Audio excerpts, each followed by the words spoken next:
You're listening to The Pete Shepherd Show. Oh,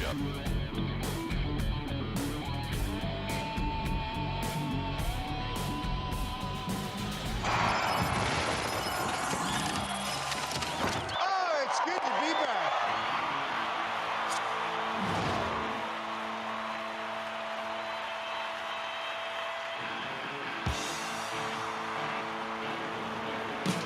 Broken back, little flare. That could mean a run. Wave is on. A challenge for Marsh. From left center to the play. Too tall. Off Real Muto's glove. A score. Marte to third. Fired by Sanchez. Gets away. He gets another run.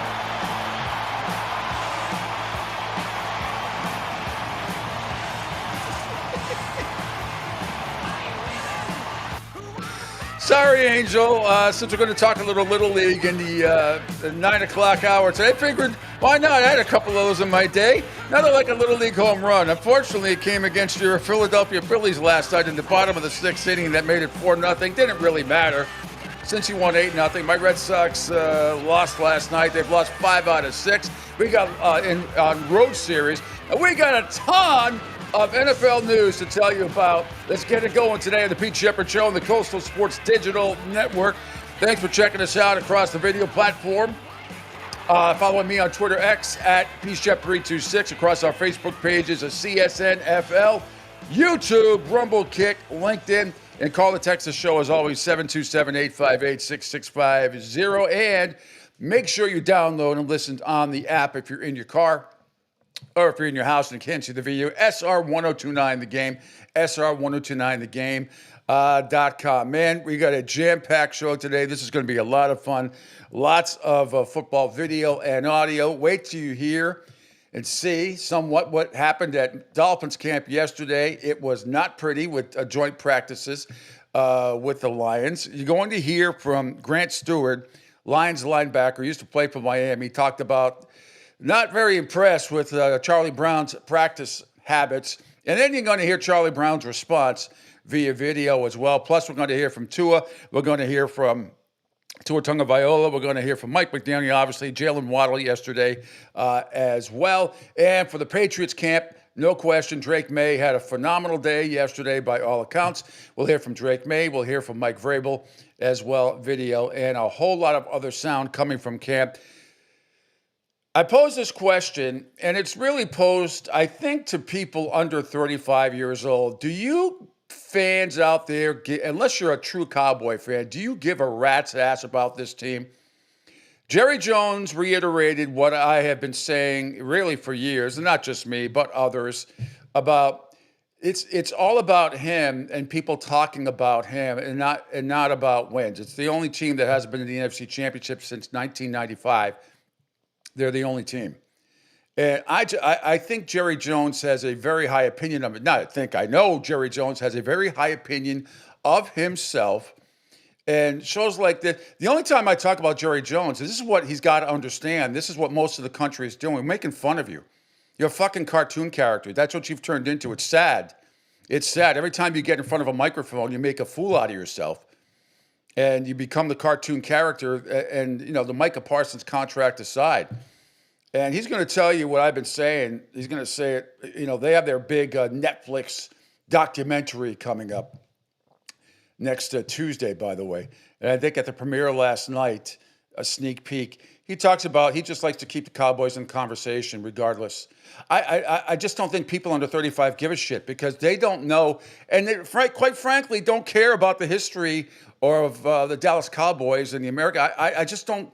You think you're America's team? It's like Notre Dame thinks they're America's team. I think things have changed. I mean, I'm 58 years old, and I've been saying Dallas hasn't been America's team in quite some time. But the press on ESPN and before on NFL Network, it's the drama is what's taken over other than the wins. That's the thing. I mean, they talk about you and they make fun of your team. So I don't think a lot of people under 35 give a rat's ass. They don't consider Dallas America's team. And yeah, okay, they're the most expensive NFL franchise with the Patriots being second. But I think that those days, that kind of stuff is done.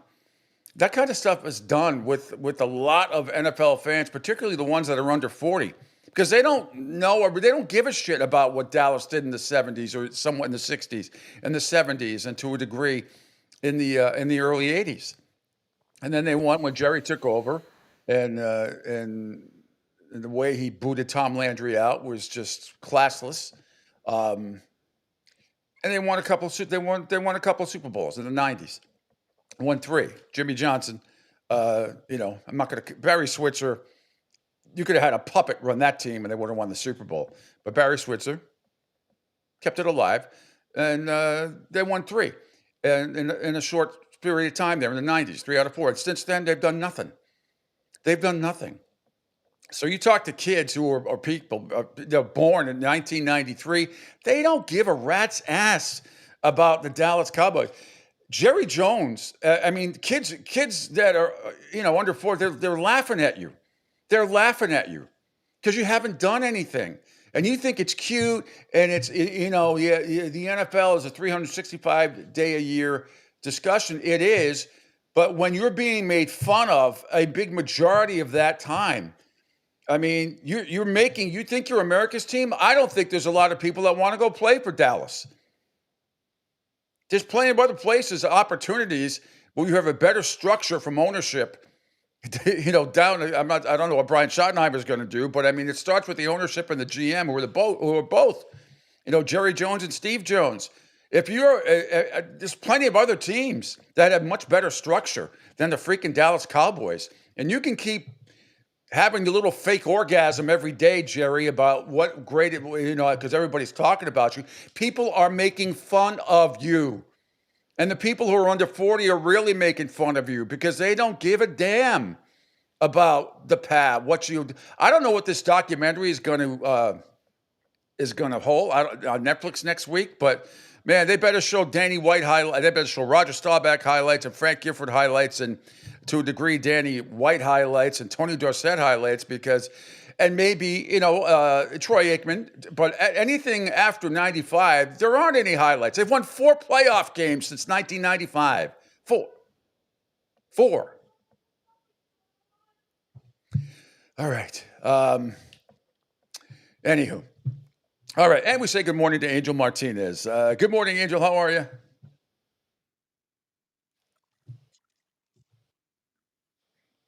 Good morning, Pete. I'm good. Great open because I think it's absolutely truth, unfortunately, with Jerry Jones. And also a little bit of a shift and name change down here in Tampa when it comes to the Tampa Bay Lightning. That is now Amalie Arena is gone. It is now the Benchmark International Arena. And so the first event will be with the Monster Truck Series coming up this weekend, but that was announced yesterday. So no longer Amalie. Hello, Benchmark International. All right. Unbelievable. That's something. That happened yesterday. Yeah, new ownership comes with changes and stuff, and so that's exactly what they decided to do, was to change the name of the Amalie Arena. Like everywhere else, they decide to sell it to the highest bidder, see who sticks. They're not disclosing how much the deal was for, but supposedly $3 million of part of that agreement was to go back into the community to help, as much as Jeff Finnick once did, was to always help out in the community upgrades or do things that will help out for much needed road work and some other stuff. But it's nice to see at least they are going to invest $3 million back into the community. So hopefully they'll put up some more benches and stuff like that. But yeah, we're all going to have to get used to now the Benchmark International Arena, or I guess what, BIA for short. Benchmark International Arena, BMIA. Yeah. All right. Whatever. Certain ticket prices will still go up. They are going to go up. That's guaranteed. Anytime you put a new name in, that's guaranteed. Guaranteed. All right. Cincinnati blank Philadelphia. We got a lot of football to get to. I'm going to get to as much as possible. We're going to have Trevor Harris on from WQAM in Miami. They've by the way, finally coming to the 21st century in 1FM for a lot of their broadcasting, which is great. It's about time. So we'll get to Trevor Harris as well. Celebrity Chef Derrick Fox at 8:20 this morning from Season 6, a Master Chef runner-up, and also Season 12. He was trying to win again and got screwed again on that one too. But anyway, he is fantastic. Great guy. We're going to talk food and football coming up, and he's been to a lot of these stadiums, and especially SoFi, which they spent $5 billion on. And I think we were talking when I met him in Dallas for lunch a couple of weeks ago. He was saying that the food sucks. There's some other places in LA stadiums that are good, but we're going to get into his thoughts about food, where he's at, and stadium stuff, and do's and don'ts, tailgating, all that kind of good stuff. We'll have a good time with him. And then 9 o'clock, Butch Stearns from Fox 25, the sport director, and very close, Braintree native, and we'll talk Braintree American. They play this afternoon at 3 p.m. against South Carolina in the Little League World Series. Connecticut, by the way, won from the Metro region. They won yesterday. That kid Pellegrini pitched a one-hitter, struck out 11, and they beat Texas by a score of 1-0. Sorry, Texas. Not bigger than Connecticut. And Puerto Rico, good effort. Double elimination, but Venezuela beat you guys 5-0 yesterday. Angel, thoughts? Yeah. Listen, if they wouldn't have taken Spirit Airlines, it would have been just fine. They would have won. So that's what happens when you take a different airline. Now, you know what? The kids gave it their best. I mean, unfortunately. No, the double elimination, they got a chance to bounce back. Yeah, they do. But, it's tough. Maybe, a little bit of home cooking back there at the arena would be just fine. But, yeah, the Illinois game was, holy crap. It was Buzz Bunny-esque. Wow, the sixth inning was 5-0, and then they absolutely exploded. Very similar to what the Braves did to the Mets last night. Great segue, Angel. Great segue. Hope Jay's not listening. Let's just go. We'll go through some of the MLB highlights, shall we? Sure. Yeah, and we'll get to my Red Sox. They couldn't hit good pitching last night. They fell 4-1, and they've lost now 5 out of 6 series since the All-Star break on the road. However, they're still only 4.5 behind Toronto, and they still have they're second in the wild card lead. They're a game and a half ahead of the Yankees, who are fading fast. By the way, the Indians, or the Guardians, are only a game behind, and they're a game and a half behind Seattle, who finally lost yesterday as well. But let's begin with Atlanta and the Mets. 95-minute rain delay last night. Nevertheless, the Mets got it going early in the bottom of the first inning. And Pete lines one into center field for a base hit. Lindor is in. Soto will score. Alonso puts 2 runs on the board. Soto. An out is recorded. 98 RBIs for Alonso. 2-0 New York. 2-0 New York. Let's head to the bottom of the second inning. Fly ball deep center field. Harris back to the warning track at the wall. It's out of here. Great catch. Juan Soto 2-run homer, his 29th, and the Mets have a 5-0 lead in the second inning. Soto.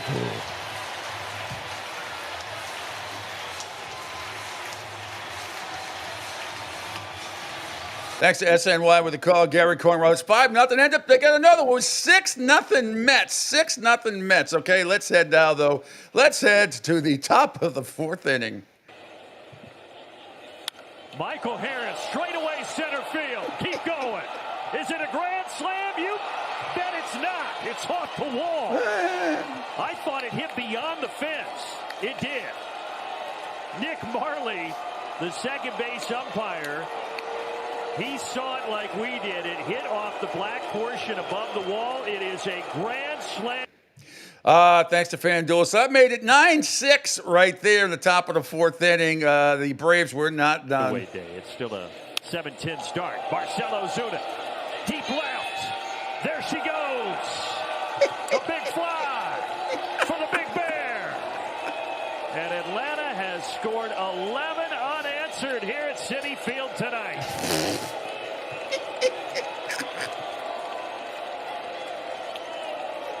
Poor Jay. So what do we got left? Cinco Mas for Marcel. That's number 200. Oh, my goodness. 11-6, the Braves win yesterday over the Mets. 94 last night, 95-minute rain delay there as well. Meanwhile, Minnesota had lost 9 straight to the Yankees, but they got the better of them last night. Luke to left, over near the line. Bellinger long run. That's going to be a fair ball. Landing on the warning track, going to stand in the field of play. And Lewis will make second base. Clemens scores. It is a 2-out clutch swing from Royce Lewis. And the Twins have a 3-run lead. Couple of pop-ups, previous 2 guys, runner on third, less than 2 out. Royce Lewis does a nice job with 2 strikes of keeping his bat in the zone a long time. All right, the Yankees go on to lose. Minnesota beats them by a score of 4-1. Detroit blanked the White Sox 1-0. Perez had a sac fly in the top of the 6th inning for the game's only run. The Cubs and Toronto went at it yesterday as well. 3-1. Swing and a high fly ball, right field. That one deep. Lucas back at the track, at the wall. Gone! A towering homer from Michael Bush. And the Cubs jump out front. It is 1-0. Number 23 for Bushy. And that thing just about scraped the roof. But it got out. All right, top of the 3rd. The Cubs are up 1-0. Let's head to the top of the 5th inning. Swing and a ball drilled down the left field line towards the corner, and it's gone. Matt Shaw. A solo homer on a liner to left, and the Cubs have taken a 2-0 lead for Shaw. It is number 10, and he stays hot since the break. He's been one of the better hitters in baseball since the All-Star break. Line drive home. All right, the Cubs go on to beat Toronto by a score of 4-1. Meanwhile, the Milwaukee Brewers, all they do is win, win, win. Hold on. Wrong cut. Hold on. Here we go.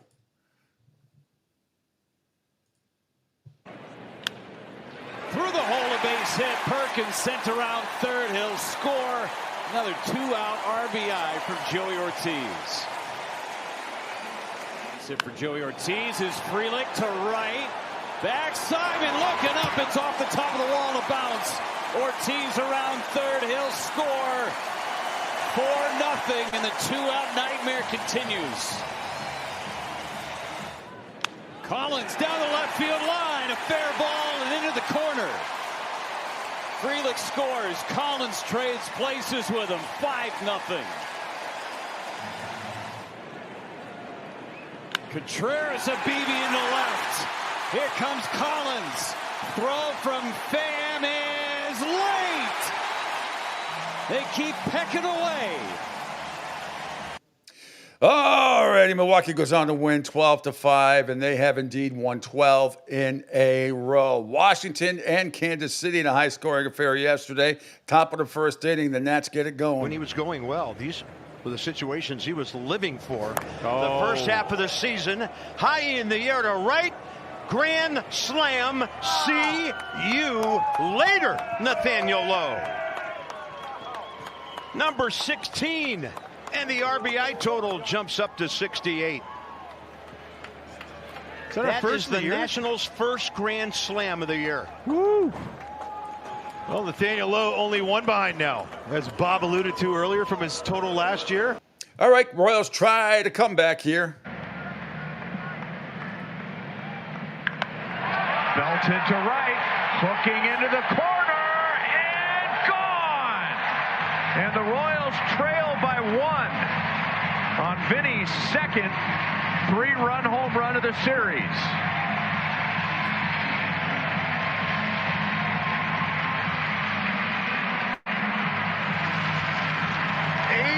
Ribbies just like that, and 1 swing, 2 swings actually. He got one earlier, RBI. Vinny Pasquantino, that 3-run home run he hit yesterday was 7-6. Bobby Witt Jr. had a game-tying sac fly in the bottom of the 8th to tie it at 7, but in the end, it was an RBI single in the top of the 9th by Dalen Lyle to win it for Washington by a score of 8-7. They hung on. Colorado nipped St. Louis 6-5. Arizona and Texas. And Marte continues his recent tear. Marte hits it in the air. Right field. There it goes. Ketel Marte has done it again. All with 2 outs, and the Diamondbacks have stolen that lead at 6-4. Unbelievable. That's his 23rd. He did it in the 9th inning last night, and he strikes again in the 9th inning this afternoon. There it is. That's a final 6-4. Arizona over Texas. The Red Sox in Houston trying to win a road series. It was not meant to be. First inning, the Astros get it going. Pena hits it deep to left field towards us, and it's gone into the Crawford boxes. JP3 visits us here in the Crawford boxes for a 1-0 lead. Just to the left of us, a laser into the seats to get things going. I hope that we are home run magnets for the Astros out here in the Crawford boxes. All right, thanks to Space City Home Network right there. The Astros were not done. There was 1-0 there in the bottom of the first. Let's head to the bottom of the 6th inning. As he drills one high and deep to left field, all the way back and gone. Guider Diaz, a 2-run home run with 2 outs in the 6th. And the Astros now up 4-1. Oh, out here with the folks. I need me a yonder bomb, and I got it. Guider with a big swing. Giving the Astros 2 more runs with that launch job. Red Sox actually out-hit the Astros last night, 8-4. Walker Buehler couldn't get it done. He was okay, but Hunter Brown was excellent. Allowed just a run in 6 2/3 for his 10th victory. Jeremy Pena and Yonder Diaz, as you heard, homered, and the Astros won 4-1 last night.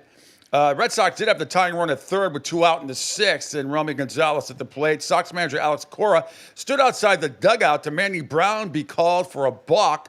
A meeting between the 4 umpires ensued, but no balk was called. Cora ejected for the 5th time this year. And Angel, if we could scroll down on my Twitter to Monsieur Cora talks about that incident right after the game. It's not too far down. It's only like it's not too far down. Go back up. Under the next. Yep. All right. And here we go. First of all, they got it right. They got the call right, you know. The only thing for me is like we've seen that situation before, that guys have a regular windup and they ask the guys to declare. You don't have to declare if you have a regular windup. It's only if you have a hybrid windup. That's when you have to declare, because that way you're not deceiving the runner. But throughout the last 2 years, we've seen situations that it's a regular windup and they have asked the pitcher to declare. That was the only thing. And then I went out there just to educate myself, to be honest with you. That's what I told him. I want to learn. I want to know. I don't know if he took it that I was being sarcastic. I wasn't. And then I was walking back and he threw me out. I hate getting thrown out. My job is to be in the dugout and help this team to win games from the dugout. This whole thing about rallying the troops and all that, my job is to be in the dugout. That's something Dave Dombrowski taught me in 2018, and I try to stay there as much as possible. All right, Red Sox, though, lose 4-1. They have an off day today. Back home to the friendly confines of Fenway Park. They'll take on the Miami Marlins in a 3-game set beginning on Friday. Angels and Dodgers. Boy, the Angels have really had the Dodgers' number.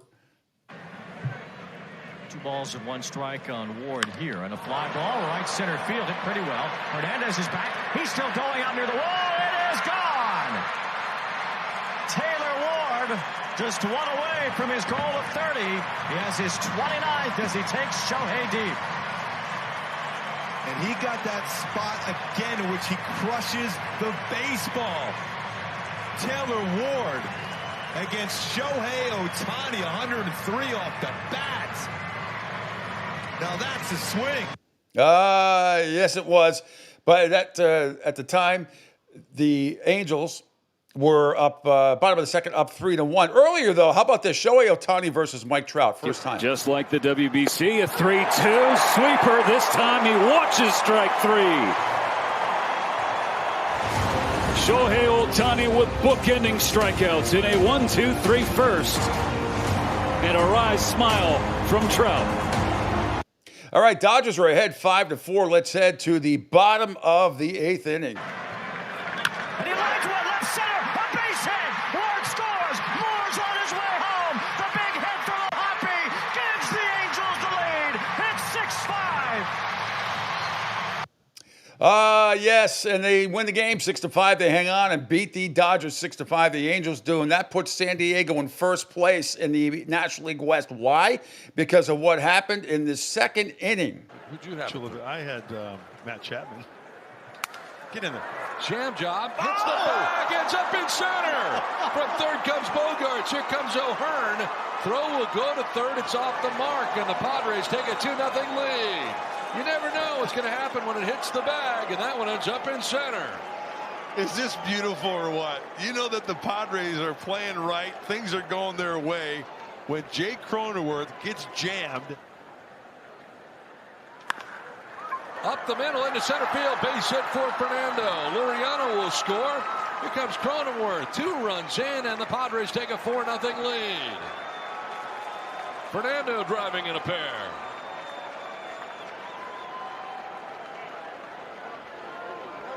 Something in the air, Fernando. Line to left field. Ramos will get to this one. It's back to the track and the wall. Heading for third as this ball gets away. Fernando will now head home and scores. It's 6-0. You get the general idea. Don Arcilla last night, MLB TV. Padres scored 7 runs in the second inning. They went on to beat San Francisco by a score of 11-1. Tampa Bay finally got back on track. They beat the A's 8-2. Baltimore and Seattle in a nail-biter. And let's head from MASN. Let's head to the bottom of the ninth. Actually, there's no more buttons on it. No more buttons? Yeah, he broke it. Where are the buttons right now? They're probably out in the outfield somewhere. I don't know. But they're not on my jersey. Hold on. Wrong cut. Let's see. Here we go. This is the play-by-play cut. Jackson Holliday. The Orioles are 270 feet away from their first walk-off win of the year. Holliday looking for the first of his career. It's 2-1. Right side. That's a fair ball. This is into the corner. Carlson to third. Carlson's coming home. Jackson Holliday and the Orioles finally have their walk-off. Why not a double? Indeed. Yes, and that is the final. Baltimore beat Seattle by a score of 4-3. Miami and Cleveland. Also yesterday, the Marlins winning big, and what a day it was for this young man. This will be the 28th pitch of the inning coming from Williams. There's a swing and a drive in the air, deep to right field, away, back and gone. A 3-run home run for Jacob Marcy, and just like that, the Marlins have put up 4 on Williams here in the first. He knew it, and he got all of it. Well, Yuri Perez is used to this. He gets almost 7 runs. FanDuel South with the call there. Mr. Marseille, Monsieur Marseille was not done, though. At that time, 4-0 in the top of the first inning. Let's head to the top of the fifth. Executed properly. You needed it down away. Here's a drive in the air to right field, and deep, and gone. This kid Marcy is on fire. It's his second home run of the night, and he has put the Marlins back on top 6-4 here in the fifth. Well, just like that, the Guardians come back in 2. All right, that's the final there. Thanks to FanDuel South with the call. Miami beats Cleveland by a score of 13-4. All right, here's what we're going to do. Take a quick break. When we come back, it's going to be all football to the top of the hour. And then at 8 o'clock, Trevor Harris is going to join us from WQAM. We'll talk about the Dolphins and the Miami Hurricanes. At 8:20, celebrity chef Derrick Fox in the house once again. Just a great guy. We're going to talk football and food at 8:20. At 9 o'clock, Butch Stearns, Fox 25 sports director in Boston. He's with the, talking about the Braintree American Little League team. Butch from Braintree, so he has close ties. We'll get into that as Massachusetts takes on South Carolina today. Connecticut beat Texas yesterday, by the way, by a score of 1-0. All right, Phil Castanetti's Sports World in Saugus, Massachusetts is New England's place to buy or sell the finest in sports memorabilia. For over 35 years, Sports World has offered the finest in sports collectibles. You want to get on down there. They got a great event coming up this Saturday, the 16th. Kevin Millar, a very rare appearance, 2004 World Series champion, coming to Sports World Saturday, 10 a.m. to noon. There'll be regular, premium, and inscription autographs available. So get on down there and meet Kevin Millar Saturday from 10 a.m. to noon at Phil Castanetti Sports World, 184 Broadway in Saugus. Call 781-233-7222 for more information. Sports World in Saugus. Be there. Also, For the best articles in audio, there's only one source that provides everything you need 365 days a year to satisfy your sports crave. It's Total Sports Prep. The staff combing through the best articles in audio so you don't have to. Sports and non-sports kicker stories will leave you laughing all day long. To get your free trial of Total Sports Prep, contact them, info@sportsbroadcastingcoach.com. That's info@sportsbroadcastingcoach.com. Total Sports Prep, the name, says it all. Quick break, and it's all NFL from here. Wait till you hear what happened at Miami Dolphin camp yesterday. We're going to hear from Mike Vrabel, Patriots head coach, Drake May, Patriots quarterback, had a tremendous day yesterday, and lots of other news around all the NFL camps. Part of the Pete Shepard Show here on a Thursday on the Coastal Sports Digital Network. Hi, folks. This is Gerard Moynihan of Moynihan Lumber, and I would like you to know that our company has been selling Anderson windows for over 60 years. See the complete line of Anderson windows at any of our 3 locations in North Reading, Beverly, or in Plastown, New Hampshire, or at MoynihanLumber.com. Hey everybody, it's Pete Shepard from the Coastal Sports Network. Want to tell you about my good friend Lou DiMuzio and his company. Lou is the president and founder of Ace Technology Advisors. They're big-time tech specialists. At ATA, they're able to craft, implement, and manage the best and most appropriate solution for your business. They leverage their industry-leading experience and their portfolio of technology partners to improve your best practices and infrastructure. So you can get a hold of them at 888-599-4223. That's 888-599-4223. Check them out on their webpage, www.acetechadvisors.com. That's www.acetechadvisors.com. Or you can email them, sales@acetechadvisors.com. Check out my friend Lou DiMuzio and Ace Technology Advisors. Right now, our country feels divided, but there's a place where people are coming together. I gotta tell you, I was nervous to talk to someone so different than me. Me too, but I'm glad we are.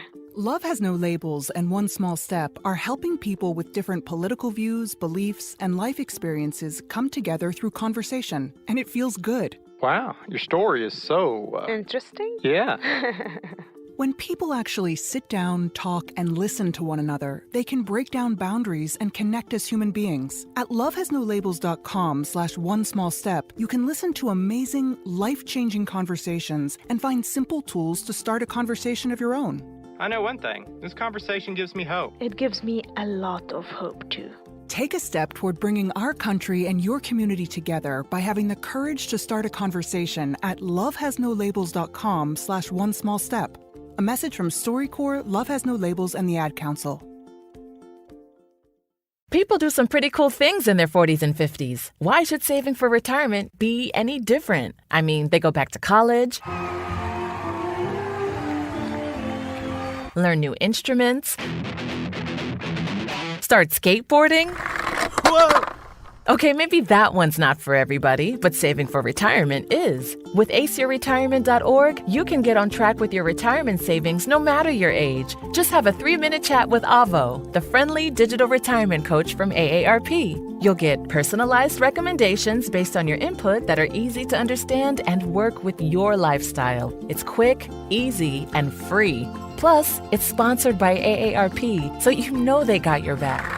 Woohoo! Gnarly move, Dad. Thanks, sweetie. So wherever you are in your retirement savings journey, head to aceyourretirement.org and start chatting with Avo today. That's aceyourretirement.org. A message from AARP and the Ad Council.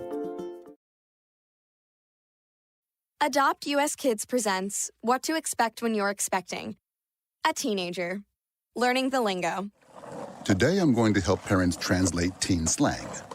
Now, when a teen says something is on fleek, it's exactly like saying, that's rad. It simply means that something is awesome or cool. Another one is totes. It's exactly like saying, totally, just shorter. As in, I totes love going to the mall with Becca. Another word you might hear is jelly. Jelly is a shorter, better way to say jealous. As in, Chloe, I am like so jelly of your unicorn phone case.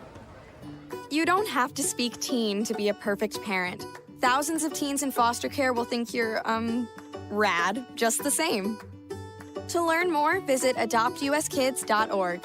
A public service announcement brought to you by the U.S. Department of Health and Human Services, Adopt U.S. Kids, and the Ad Council. This is the story of a very special woman. In a matter of seconds, she turned herself into a great mathematician or an entrepreneur. Her knowledge was limitless and still is. She could also make monsters disappear, especially those that lurked in the shadows under the bed. Once, this woman put back together a teenage girl's broken heart, which had been shattered in 1,000 pieces, just by giving her a bear hug. She masqueraded as a regular person at work, but as a superhero at home. Everyone knows her as Gabriella.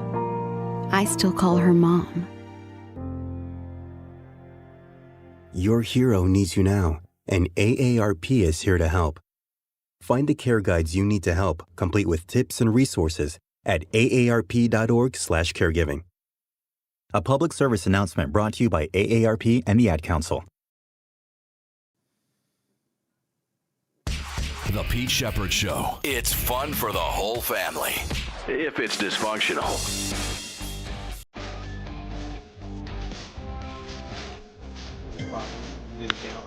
Here's it dropped in the air, right field. Yeah, for sure.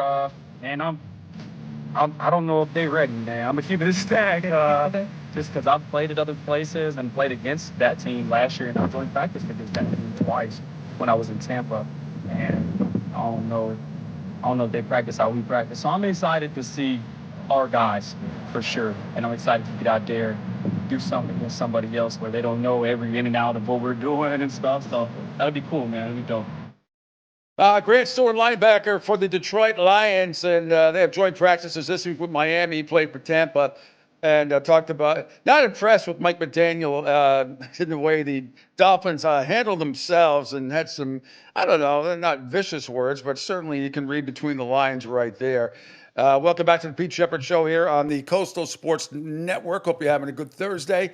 Meanwhile, Angel, great guest coming up, as I said, Trevor Harrison from QAM at 8 o'clock, Chef Derrick Fox at 8:20, Celebrity Chef, and Butch Stearns at 9 o'clock, Fox 25 Sports Director talking about Braintree American. We'll get to some video in a second, but I do want you to hear and see Mike McDaniel's Charlie Brown-esque response to the Lions linebacker Grant Stewart, what you just heard, essentially questioning Miami's practice methods. It's under Jerry Jones. Dun, dun, dun. Yeah, under that. Yep. There he is. I'm going to love this one. Have any reaction to Grant Stewart essentially putting into question the practice habits of this team? No, I don't. I mean, literally does not affect me whatsoever. I hope we get the absolute best practice from Grant and everybody else between the whistles, like that, and that makes us better. So, you know, I think there's a lot of noise, and I've filed that into the noise category. Mike, have any reaction to Grant? More inspiring words from Charlie Brown, a.k.a. Mike McDaniel. Yeah, that's wonderful. We're going to get to Tua's reaction. Tua had a shitty practice yesterday. The Dolphins' offensive line was awful. We'll get to the cuts from that coming up in just a little bit. But I do want to scroll right up there, Angel, from there. As I said earlier about the Dallas Cowboys, here is Jerry Jones. There's a premiere for that documentary coming out next Tuesday on Netflix about the Cowboys. And I just think Jerry Jones really thinks that this America's team bullshit still resonates with especially some of the younger fans today. They don't care. They don't care. The only time people talk about your football team lately is to make fun of you, the way you handle contract negotiations, the off-the-field shenanigans that go on. Nobody is talking positively about the Cowboys, but Jerry Jones seems to think that that's okay as long as people are talking about him. Jeez Well, I do believe if we're not being looked at, then I'll do my part to get us looked at. The beautiful thing for networks or, if you will, streaming companies is that The NFL is a 365-day-a-year interest factor. A lot of programming, you have to spend as much to make it, to promote it, as you do to make it. The Cowboys are a soap opera 365 days. The screening will begin when it gets momentarily. slow, I'll stir it up. Please take your seats. And so it's wonderful to have the great athletes, have the great players. But there's something more there. There's sizzle, there's emotion. And if you will, there's controversy. That controversy is good stuff in terms of keeping and having people's attention. You delusional old fart. Absolute delusional old fart. I mean, you got to be kidding me. That is like, go ahead. We're making fun of you, Jerry. We're making fun of you. We're laughing at you. All your bullshit. America's team, it doesn't matter anymore. The only time people talk about the Cowboys is to make fun of you.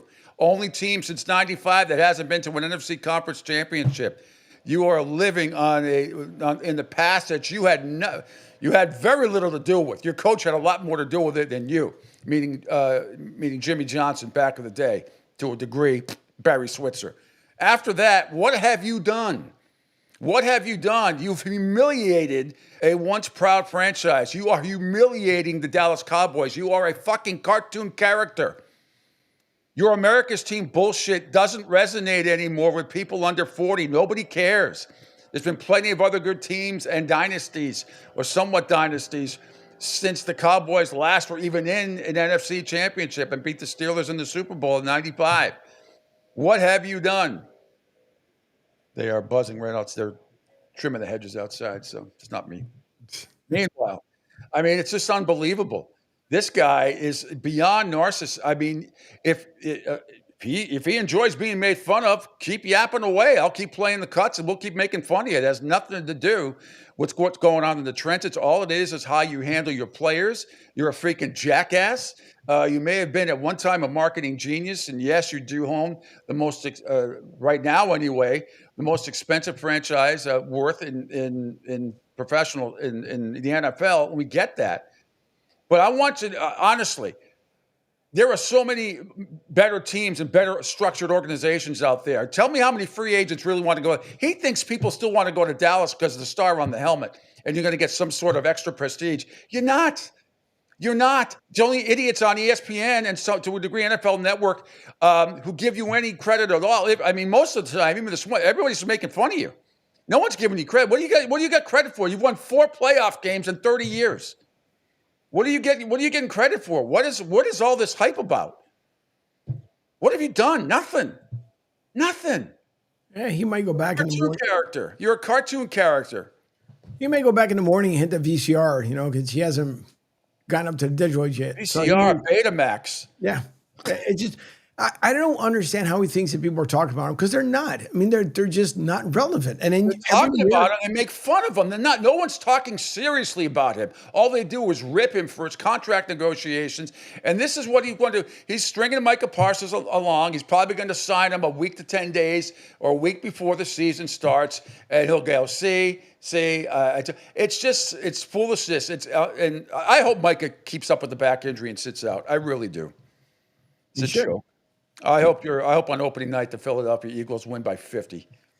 What's going to be, I think to solve this, we should make Jerry Jones in the Pro Bowl the NFC coach and make Mike McDaniels the AFC coach in the Pro Bowl and see which one of the two lose the worst. They're both cartoon characters in different ways, shapes, and forms. But Jerry Jones is making an ass out of himself, has been for many years. And you haven't done shit. You haven't won anything. You haven't done a damn thing except make a fool out of yourself. Every year you get worse and worse, and you become more and morph into the cartoon character. It's unbelievable. All right, Angel, if we could scroll, let's scroll up. Let's get some Patriot video here. Courtesy of 98.5 The Sports Hub had this, probably from somebody else, but that's okay. Here's Drake May yesterday on Mike Vrabel challenging him to become a better leader.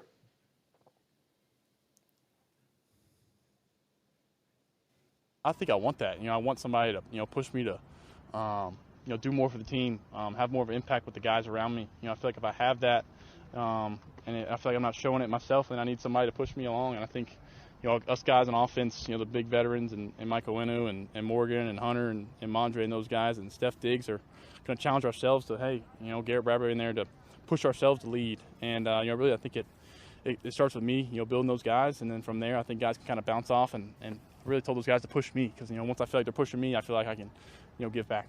I think I want that. All right. If we scroll up a couple, there's 2 Mike Vrabels. I want to play the first one, Angel. It's right after the show. It's right after the show, under the show, about Mike Vrabel trying to help Drake May focus on his leadership. It's the one right under the show. Yep. And here we go. Well, it's not that it's lacking. I always want more. I think I have to as a coach. I think that we always want to try to take a player and we want to meet them where they're at and then be able to improve on that. So there's no finished products no matter what. We always can continue to work on things, focus on our reaction, our response to things, and how, as a quarterback or any player, you want it to be perfect, and it's never going to be perfect, and you can sit there and paralyze yourself sometimes by mistakes, and we need to focus on our responses to those mistakes that are so critical. There's so many snaps in the football game that it's just there's certain things that can go up and down, and performance is one of them, and our attitude and our effort is something that can't. All right, and then scrolled one more down. Mike Vrabel on Kyle Duggar receiving fewer first-team reps and what he has to do to return to the unit. Well, I think just making sure that he's where he needs to be and understanding that the coverage concepts and everything we do keep working and keep progressing. A lot of this is the guys that have earned a right to take a look with that first unit. And again, that there'll be different lineups and different things, and so we'll just focus on the reps that you get. And right now that his attitude's been great, and he's had a long recovery in the off season. So just keep, he's been out there and just continue to get better and work. And I think the more that he practices, the better he's going to feel, and the more that it's going to translate onto the football field.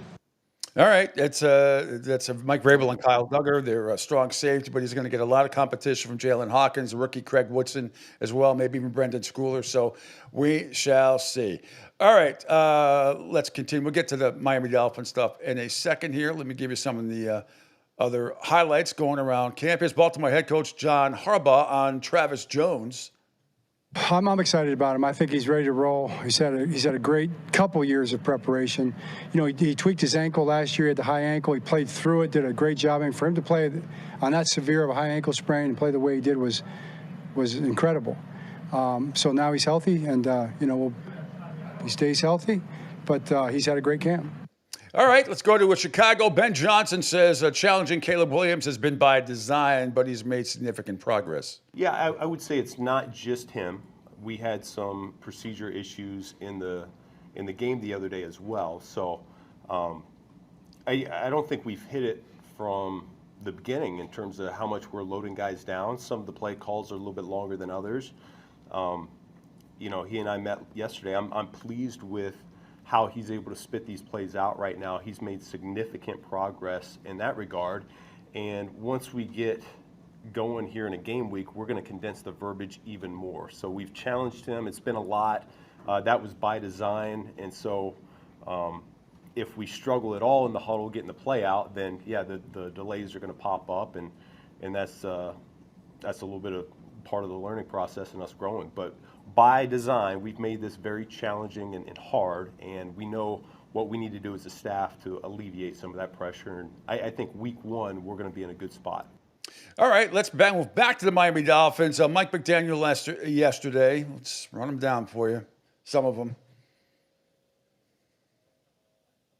Yeah, I absolutely love what Detroit has done the last couple of years. I know they're keeping the same system.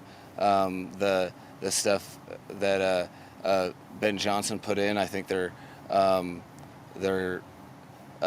really well equipped to take a step even forward, just based upon the players they have, the system, the coaches that I know they have, that are improving upon what has already been really, really good. So I think it's a tremendous challenge. They give you both sound football. They give you some offsets, and then they, Jared Goff just does such a great job of operating the offense while being such a threat as a distributor, decision maker, and he's very smart too. So he's dissecting defenses and changing what plays there are, all sorts of that nature. So led by a franchise quarterback, an offense that knows what they're doing, that's trying to find ways to improve. I think that's an exciting thing for, if I was a Lions fan, I'd be excited about that. That's more Mike McDaniel. I don't know, not worried about anything. I'm not worried about. Yeah, I'm very much focused, and I talked to the team a bunch about this. I'm very much focused on using practice to get better, to be best served in games. Really? And I don't like... That's a new concept. I like to use practice. I don't like practice to use you. Is this Allen Iverson? And Yes. I get very impatient when things keep from us bet you keep do. everybody from the next rep or an opportunity for a guy going against an opponent in a joint practice is huge, both for our team and getting to go against and another franchise getting to go against them. Gosh, oh golly Bottom line gee, is I'm mad. there's work to be done, and stuff that's illegal in games I have very little patience for in practice, so I try to move on to the next because the focus needs to be on our game, and anything else I don't have time for. It's just unbelievable. I swear it's unbelievable. All right, here's more, and Rick's chiming in. I need to hear. I played Wild Thing, and maybe here's more from Mike McDaniel on Tyreek Hill. Based on his off season where he was there every day, and he probably was, I think he was at our facility in our 5-week time off, probably the most out of any player. And when you spend time with people, you have a relationship, and I'm counting on the relationship with the medical staff and him, because Kyle knows as our head trainer that I'm depending on him to ask the right questions and listen and be able to get in front of something if someone's going to put himself in harm's way. The good news is instead of just wishing for that relationship to exist, Reek's put a lot of time and effort into a lot of relationships, so that one's included, and because of that, I trust that we'll do what is appropriate, but not irresponsible. God, Give me the sriracha and toothpicks. I need sriracha and toothpicks. Actually, jam them in my ear first.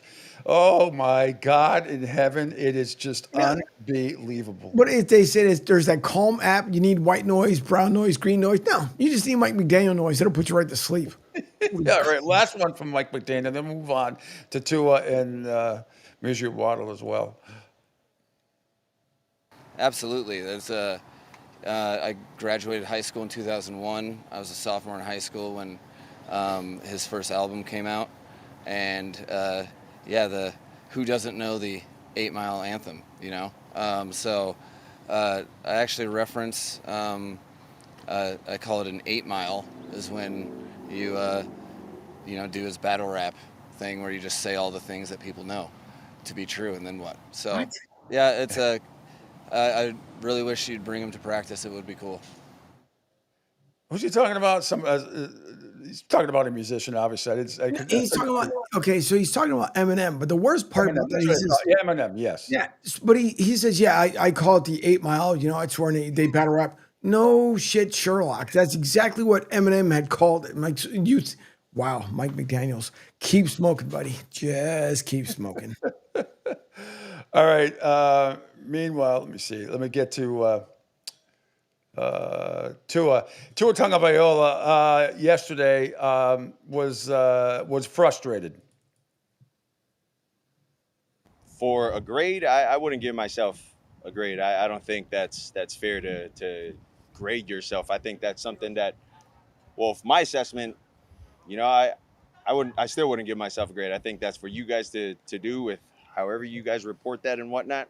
I think today offensively was a very frustrating day. In regards to what we wanted to do, what we said we wanted to do, came out, and we just weren't able to get things jump started. So that was very frustrating today. I didn't hear Mike McDaniel talk about any of that stuff. Here's more from Tua on elaborates what's frustrating. Well, some of the frustrating things, like I said, was we couldn't get ourselves jump started as an offense. We couldn't gain that momentum to where, all we needed was one play and then jumpstart the offense, whether it was move the ball, whether it was one of the third down team periods, another team period, red zone. It just felt like we didn't have the energy that we're used to when we practice and when we play against opponents. So that's what I'm talking about when I talk about it was frustrating today. It's funny how Mike McDaniel didn't bring any of that up, at least not the best that we have. Tua impressed with the Lions, though. Well, they've made it deep into the playoffs. They made it to the NFC Championship, not just one time. So, they got something good going on. And when you face an opponent like that in practice and you get to see some of those looks early on, that's good for a lot of our younger guys. That's good for our guys up front to see with how different games can look, where they bring guys from inside, outside, and present their different looks within their pressures. So I definitely think it helps in challenging us early on for those looks when we get to later December and January. All right. Again, we shall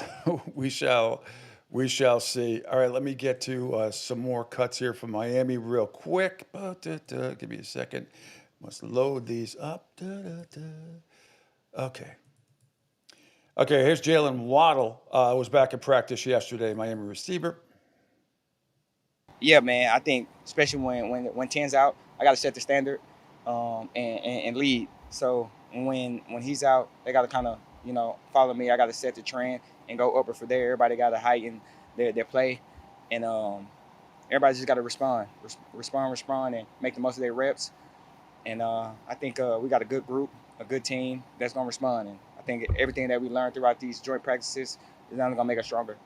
Here's one more from Jalen Waddle about Tua. Yeah, I think Oos right, man. Left a lot out there. If we want to be the type of offense that we are capable to be, we can't have that type of practices. And, go at it tomorrow. Use it as a learning lesson and go back at tomorrow, correct it, and let's get it. Strap back up. I don't know what the Lions line is coming up this weekend against Miami, but I'll take the Lions, whatever it is, whether it's minus or plus. I'll take the Lions. The last place will be the last place Miami Dolphins. It just doesn't seem like it's working at all. It's just I'm not surprised. All right, moving on to other camps. Cincinnati head coach Zach Taylor discussed how quarterback Joey Burrow has had an outstanding training camp and leading by example. He's been outstanding. I think he's elevated everybody around him. That's ultimately the number one job of the quarterback is put your team in the end zone and elevate those around you. And I've seen that every step of this training camp with Joe Burrow. I've seen him meeting with defensive guys in the backfield after a set. He wants to get work with some of the backups, because, hey, at some point this season, I'm going to be dependent on those guys. And so let's make sure we're rotating those guys through there. And so, again, he's done everything he can. There's nobody that throws the ball more accurately than he does. I mean, I've got no qualms saying that right now. He's had an outstanding training camp, and he's leading by example. And you can't do enough for him. Like, he wants more. He wants to go one more set. We've had a lot of practice here. Guys are burnt out and we're losing. D-line, we don't have enough guys to finish the practice, but our starting quarterback wants more. He wants to play more. He wants to practice more, and that's you can't ask for that from your quarterback. That's it's incredible to have. All right. Meanwhile, Kansas City quarterback Patrick Mahomes on Taylor Swift being on the upcoming New Heights show episode. No, it surprised me too. I mean, I knew before y'all did, just because they called me after the podcast was done. They didn't call me; they called Brittany, and then I was in the back of the FaceTime. I'm obviously super excited. I mean, just knowing Taylor and seeing the process from just a little bit closer of how she makes the albums, it's going to be amazing because how much work she puts into it, and what better place to announce it than the New Heights podcast, where I feel like she can be herself and showcase who she is. And I think people are going to be really excited to watch it tonight. I haven't seen it yet. I've seen a little bit of the clips just like everybody else, but I'll be tuned in tonight at, I think it's 7 Eastern. So I'll be able to have something to watch here on this night off that I have. And I want to set the record straight. Not that I haven't already. I don't care about Taylor Swift one way or the other. I have no problem with her. It's whatever. I don't hate her. I don't love her. Whatever. It's not my thing. She seems like a very, very nice person. I don't care about the political aspect of anything else. She came on yesterday, also on the New Heights podcast, and talked about how she is learning football slowly. I didn't know what a first down was. I didn't know what the chains were. I didn't know what a tight end was. I am forever thankful for you diving into the football world. We're talking about cover 2, cover 4, cover 0, man, cover. We're learning. I continue to learn. Maybe somebody else that even knows what those coverages are. Yeah, I'm not ready to be an analyst right now, but give me 16 months. All right, whatever. I just don't give a shit about Taylor Swift one way or the other. Is she attracting some younger females to the game? Apparently, yes. I don't know if it's going to wear off. But one thing I'm really starting to come around on Jay Flanley's side, that whatever distractions or the focus of the Kansas City Chiefs, I don't know, maybe they don't make the playoffs. I was trying to think maybe that people are not talking about them enough, the same way they didn't talk about the Patriots for a couple of times when they got rebuilt into Super Bowl contenders, several times during a 22-year dominance in the NFL. And I don't know, maybe it's part distract. I'm not really sure, but I'm starting to come around to Jay Flanley's side that the Chiefs might be in trouble this year making the playoffs. All right. Enough of that stuff. Let's head down the street, so to speak, down Alligator Alley. Waking up at the crack of dawn for this show, even though there's no time difference. It is the one and only from WQAM, now on the FM, about time. It is Trevor Harris, executive producer, host extraordinaire from WQAM. And thank you for all the great cuts you sent yesterday from Mike McDaniel, who is just, and also Tua Tagovailoa, Jalen Waddle. Good morning, Trevor. How are you? Close to the 305. I'm good. I just realized I got to update my bio now since we are on the FM now anyway. So it's about damn time, as I like to say, that we're on the FM dial anyways. As someone who only likes FM sports talk radio, and I always did it no matter what when they first everyone started doing it. It's glad we're part of the change finally anyway. So I'm doing fine. Mike McDaniel.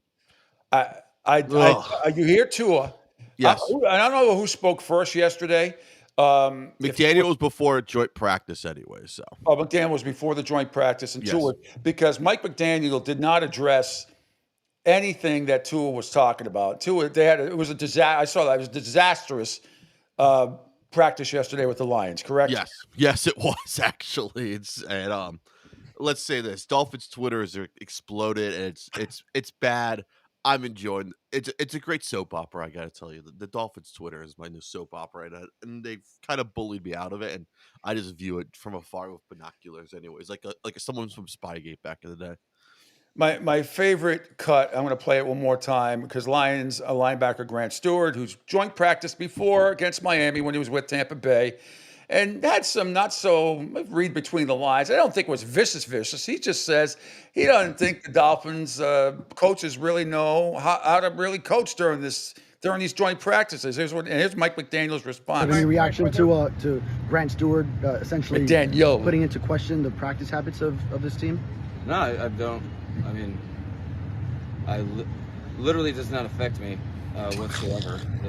I hope we get the absolute best practice from Grant and everybody else between the whistles, like that, and that makes us better. So,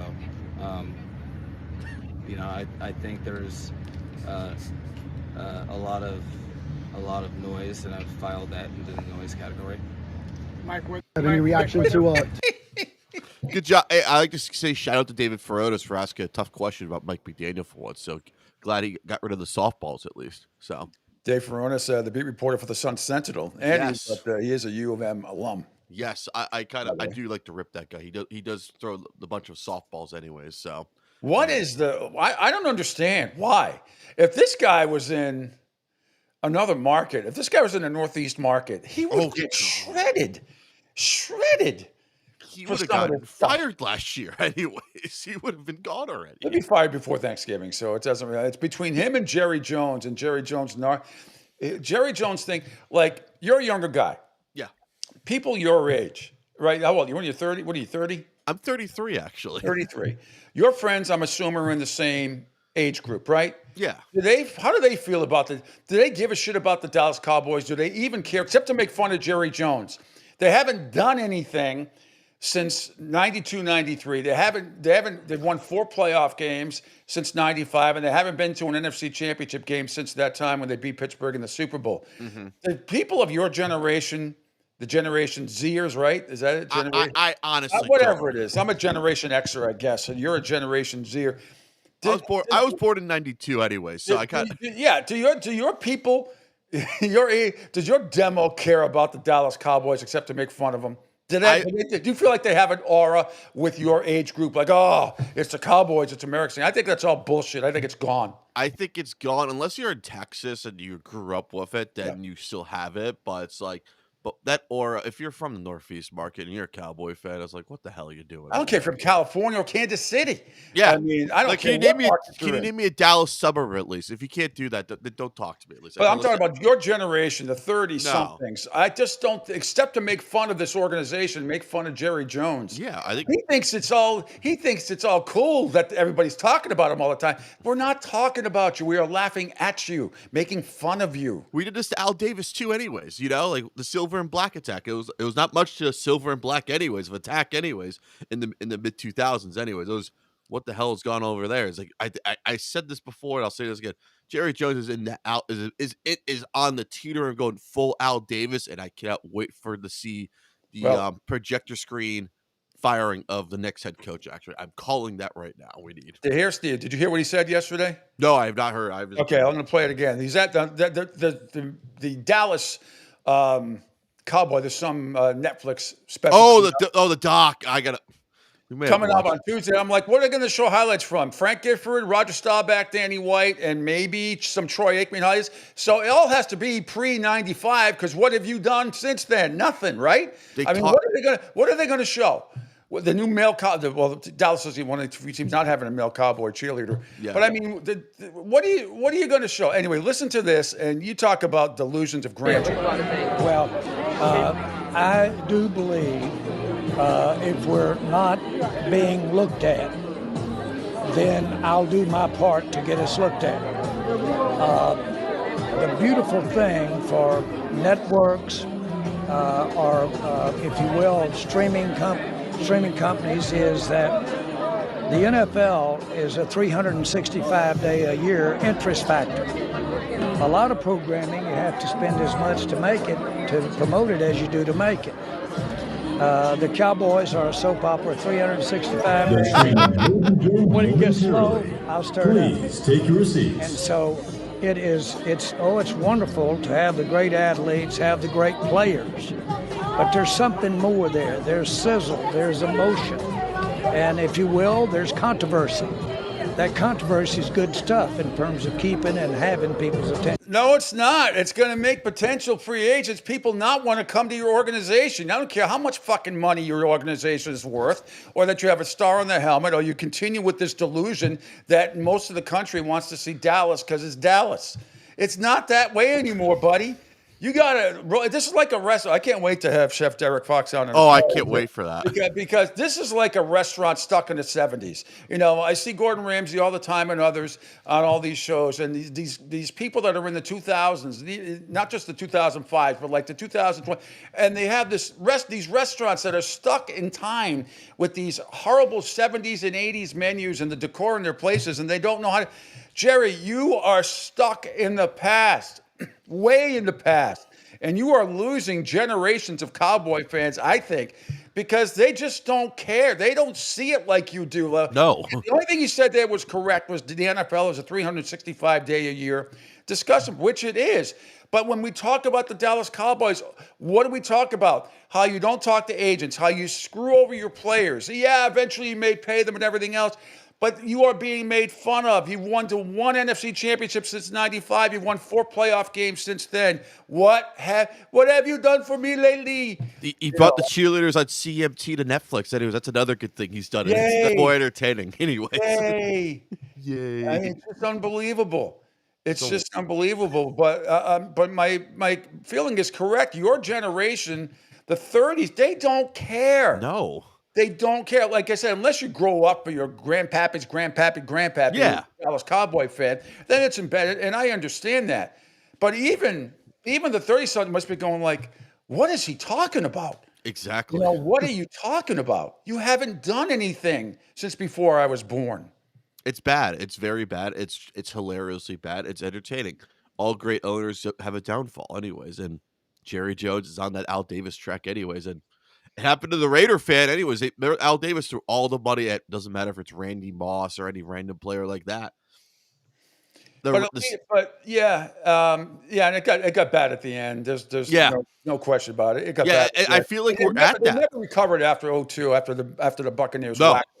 No, I feel like that's where we're at with the Cowboys. Like, we're in that Raider territory from 03 on to like present, and like no one wants to say it, but I have no problem saying it anyways. It's like that. It's that bad era, and we're in that, Are your hosts still on WQAM? Are they still giving Mike McDaniel the benefit of the doubt? Some of them. Is anybody saying anything controversial? When you hear this fucking guy speak, I'm serious, and I'm not trying to be all Northeast guy, blah blah blah.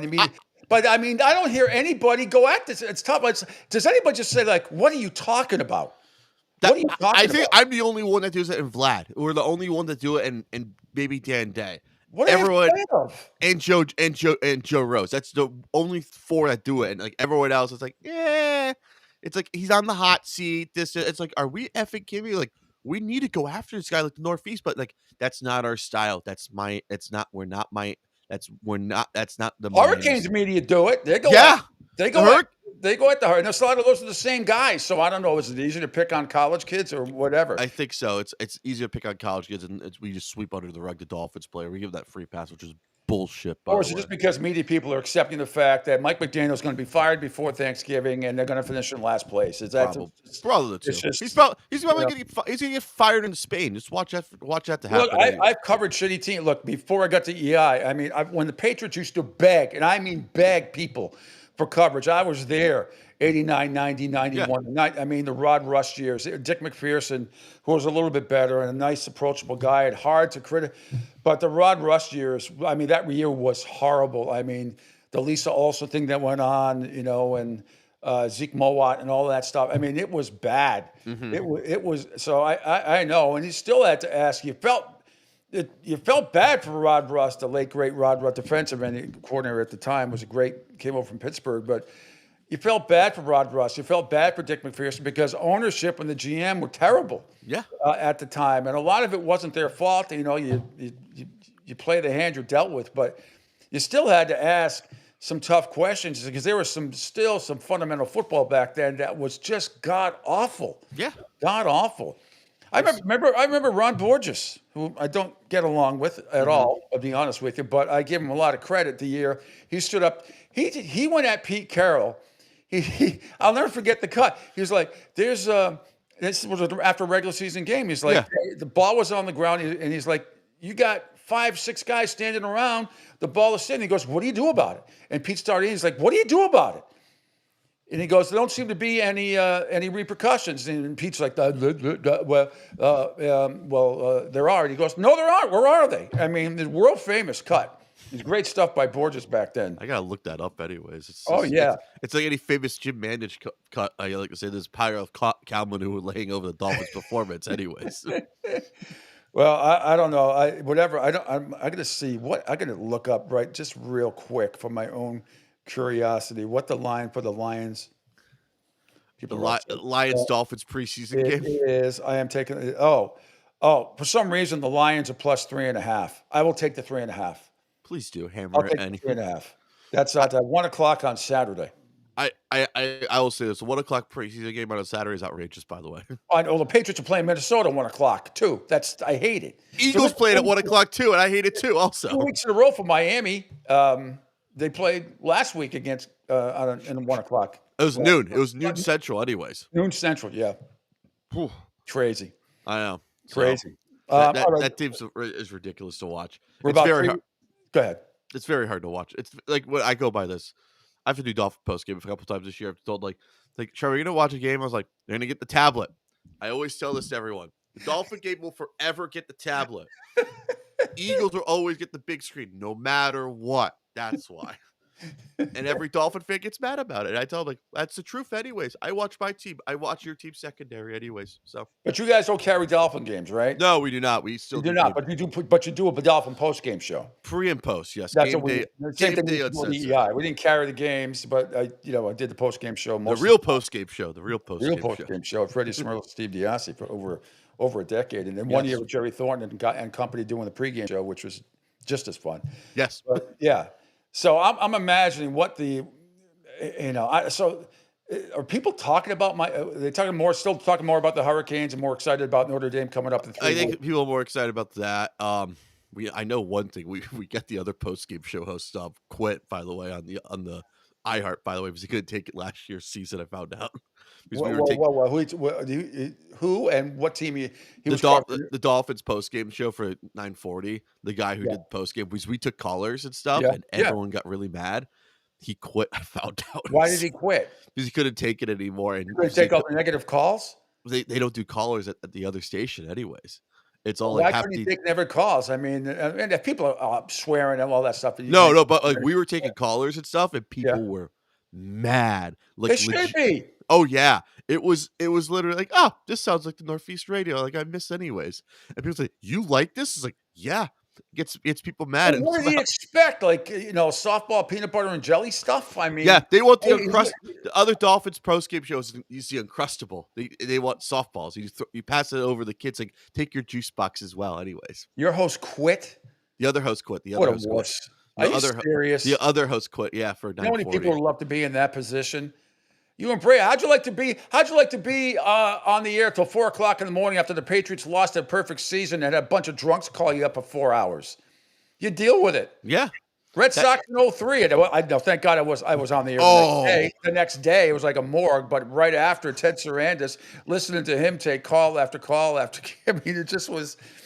Do you know how bad I still want it? I still want Red Sox Cubs in my lifetime. That's the only thing I have left. That's all I all. got left. That's all I have left. I wanted Red Sox Cubs. The Eagles have won the Super Bowl. The Flyers, I don't think they're going to win one. The Stars, my other rooting interest, I don't think they're going to win one with McDavid in the way. All I want now is a Cubs Red Sox World Series. That's all I want. Yeah, because you're a Cubs fan, and I'm being the Red Sox guy. I am. That's my last on my bucket list. I've been fortunate enough. All my teams have won. Yes. I saw the Cubs beat Cleveland. I was at Game 6. It was wonderful. Just give me Cubs Red Sox. That means I could fly to Chicago and maybe I could fly to Boston at least. So did he quit after like a specific game? Like I can't take. No, he quit after the season and stuff. That's what I found out. No, someone told me at 9:40. And his reasoning was, I can't take all the negative callers. Could not take the negative, all the losing. That's what I was told for someone from 940. Why? Man, I'd love to hear a clip of how he handled. What I don't understand. What are you supposed to do? You can't make, chicken salad out of chicken shit, and I don't get it. I don't get it. I just laugh at the Dolphin organization whenever I can anyways, because they do everything in-house. They have every big pro Dolphins there at 940. I just laugh at them anyways. So. Man, so I'm getting excited about the Hurricanes. We're getting close. We're 3 weeks away. Carson Beck, by all accounts, looks excellent. They're very deep in the trenches. A new AP poll came out, which I don't understand how it came out a couple weeks ago. Then a new one comes out, and it's really around. Miami's still at number 10.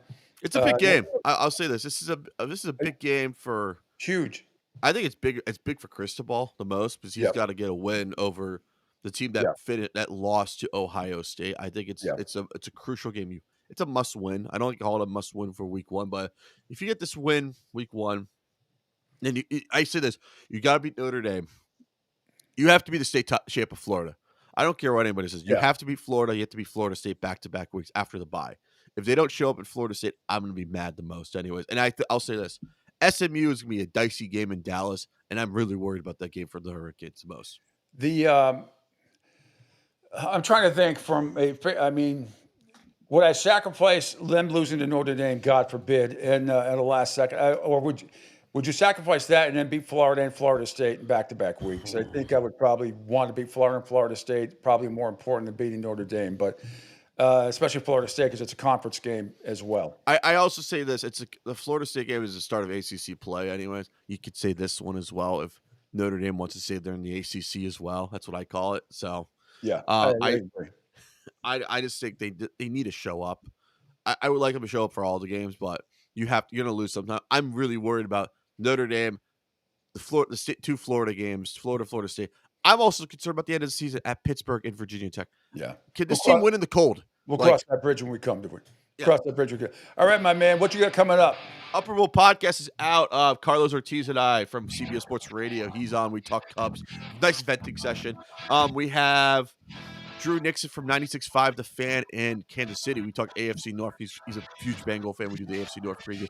Nice. I tell him a few things the Chiefs fan need to do. They need to lean into being an a-hole more, just like the Patriot fans back in the day. So, and I told him, pass that message along because they're too soft for us nationally. And he starts laughing. I'll do that. All the best, and thank God you guys are on FM about fucking time. Jesus. Thank God. All right, see you. Have a good one. Take care.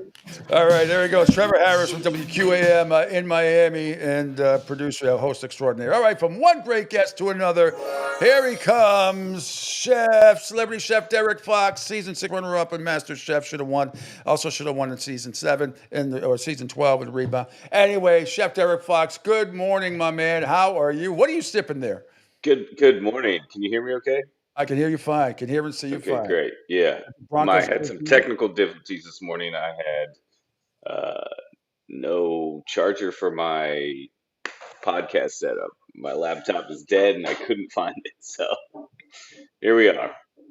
What are you sipping there? Having a double espresso with some cold foam. That is wonderful. Hey, it was great meeting you a couple of weeks ago in the Dallas area. A pleasure. We had a great conversation. Thanks to talking to my friend son Charlie. That was very kind of you. But we're going to do this, I think, a lot more frequently. We're going to get into the full. I'm not going to go over your resume or anything else. Congratulations on your engagement, by the way. And I know, and everything else. And I know you're trying to open up another restaurant very soon. I hope sooner rather than later. I saw the billboard on. Oh my God, a beautiful. I will say this: that billboard is unbelievable. You and your fiance Stella. You look like movie stars. You look like movie stars. Outstanding stuff. Thank you. Well, let's talk some Let's get into food and football. Food and football. Now, we had a cool conversation. We were talking about let's start with SoFi. I mean, you're from Fort Myers originally. You lived out in Los Angeles for a while. You're in the Texas area, Dallas area now. But I want to get right into it and how shitty some of these stadiums are, why they don't contact you to at least brand some stuff for them. Let's start with SoFi. You said, they spent $8 trillion on that stadium and the food stinks. Right? Yeah, the food stinks. My first experience with them, I thought that I was. Well, let me backtrack. I go to Dodger Stadium all the time, and I love the food at Dodger Stadium. And when they're building SoFi and they're talking about how much money they're going to put into it, I'm like, there's going to be the best food in the world at this stadium. Like, LA is known for some of the best food in the world. Why not also SoFi Stadium? And I got tickets to the Red Hot Chili Peppers there. And I was like, I'm going to buy the VIP experience, spend a shit ton of money. And there's no better food in the VIP section.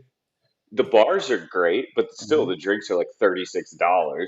Ridiculous. It's like, well, why? Like, there's so much space, there's so much room, and there's so much great food all around LA. Why can't we? At the airports in LA, they highlight local restaurants. You got Ashland Hill in one of the terminals, and all kinds of other local restaurants that are famous in LA. They're in the airport. Why can't they be in the stadium? No, I mean, and I'm trying to think. Some of them. I mean, there's like no. You're close to Gordon Ramsay. There's like no Gordon Ramsay this or that. I mean, I'm trying to think of some other chefs that actually have like around stadiums and arenas. If they have, maybe Yeah, next. Gordon's doing stuff with F1. Yeah. I think Guy Fieri has some stuff in some stadiums. I'm not 100% sure, but I don't know. I just feel like, I mean, we went to the Dallas Stars game when they were in the playoffs, and we got full VIP treatment. Went to the one of the boxes there. Mhm. Again, just How was it? Cisco nachos and hot dogs with all the same condiments. They just made it look fancy. Same thing. Chicken tenders. Yeah. Nothing that jumps out at you. Yeah. And we're talking about like the VIP section. I remember, up in our luxury box at Fenway back in the day. I mean, pizza, chicken tenders, salads. The best part was the ice cream truck would come in at the end. Yeah. You know what? At the Dallas Stars game, they did have a dessert cart that came around to the VIP, and that was really cool. They had all kinds of, but it was still like packaged stuff, but it was elevated packaged stuff. Real quick, gentlemen, I'm hearing myself. Like, that's why I'm having trouble talking. You're not. I'm getting a reverb like bouncing back at me. It's not coming over the air that way. I hear you fine. It's not reverbing, but it might be on. Might have to unplug your headphones and plug them back in. Sometimes that works. Yeah, they're not plugged in. Your I headphones don't have a way to plug them in. Were they They're wireless? Yeah, that might be the problem. Unless is your speaker on as well on the laptop? It's on my phone, so no. Okay, it's definitely muted. Yeah. Yeah. I don't know. It's all right. I'll deal with it. I'm a pro. Yeah, you are. Angel, it sounds fine on the radio app. It sounds fine on all the video platforms. Yeah, it's weird. I'm just hearing a delay. Maybe it's the headphones. It's okay. All right. Continue. Well, is there a way you can contact these arenas and stadiums? Have you tried, or will you try to contact them and say, "Hey, let me help you out. Let me get." Not flaming y'all, but I mean, can you help them out with marketing? I know there's a lot of chefs that have tried. The big hurdle is the Cisco Mafia and the Airmark Mafia. Yep. These guys have such control over these stadiums that you almost have to pay to play, and on a grand scale, that's just way too much money.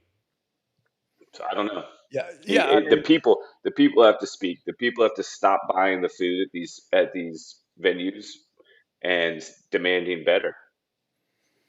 The food and drinks are just out of control. Hey, we talked a couple weeks ago. Aramac, they went on strike right before the Red Sox-Dodgers series at Fenway. They barely got a skeleton crew, so to speak, in time. It happened like a couple hours before the first game on a Friday night. But it's almost like the tobacco industry, trying to sue them. It's hard to win. They spend you to death. And between Aramac and, like you said, in Cisco, it is. It'd be I think it would be a great, Netflix and others do so many great documentaries. Why not do something on those two companies and the stronghold that they have on the food market as far as stadiums and arenas go? I think that'd be fascinating. Yeah. Well, I mean, look, let's talk about some positive. I mean, yeah, Andrew Zimmern, he's the guy that did Bizarre Foods and all kinds of other shows. He actually was trying, before he got Bizarre Foods, he was trying to pitch a show where he goes and eats ballpark food. Yep. And he still wants to do it. And maybe if he does and gets out there, it'll happen. I mean, you look at like Chicago, Wrigley Field, you get good hot dogs, and you can also get them outside the stadium, but still you get good hot dogs there. The Dodger dogs at Dodger Stadium, they're good.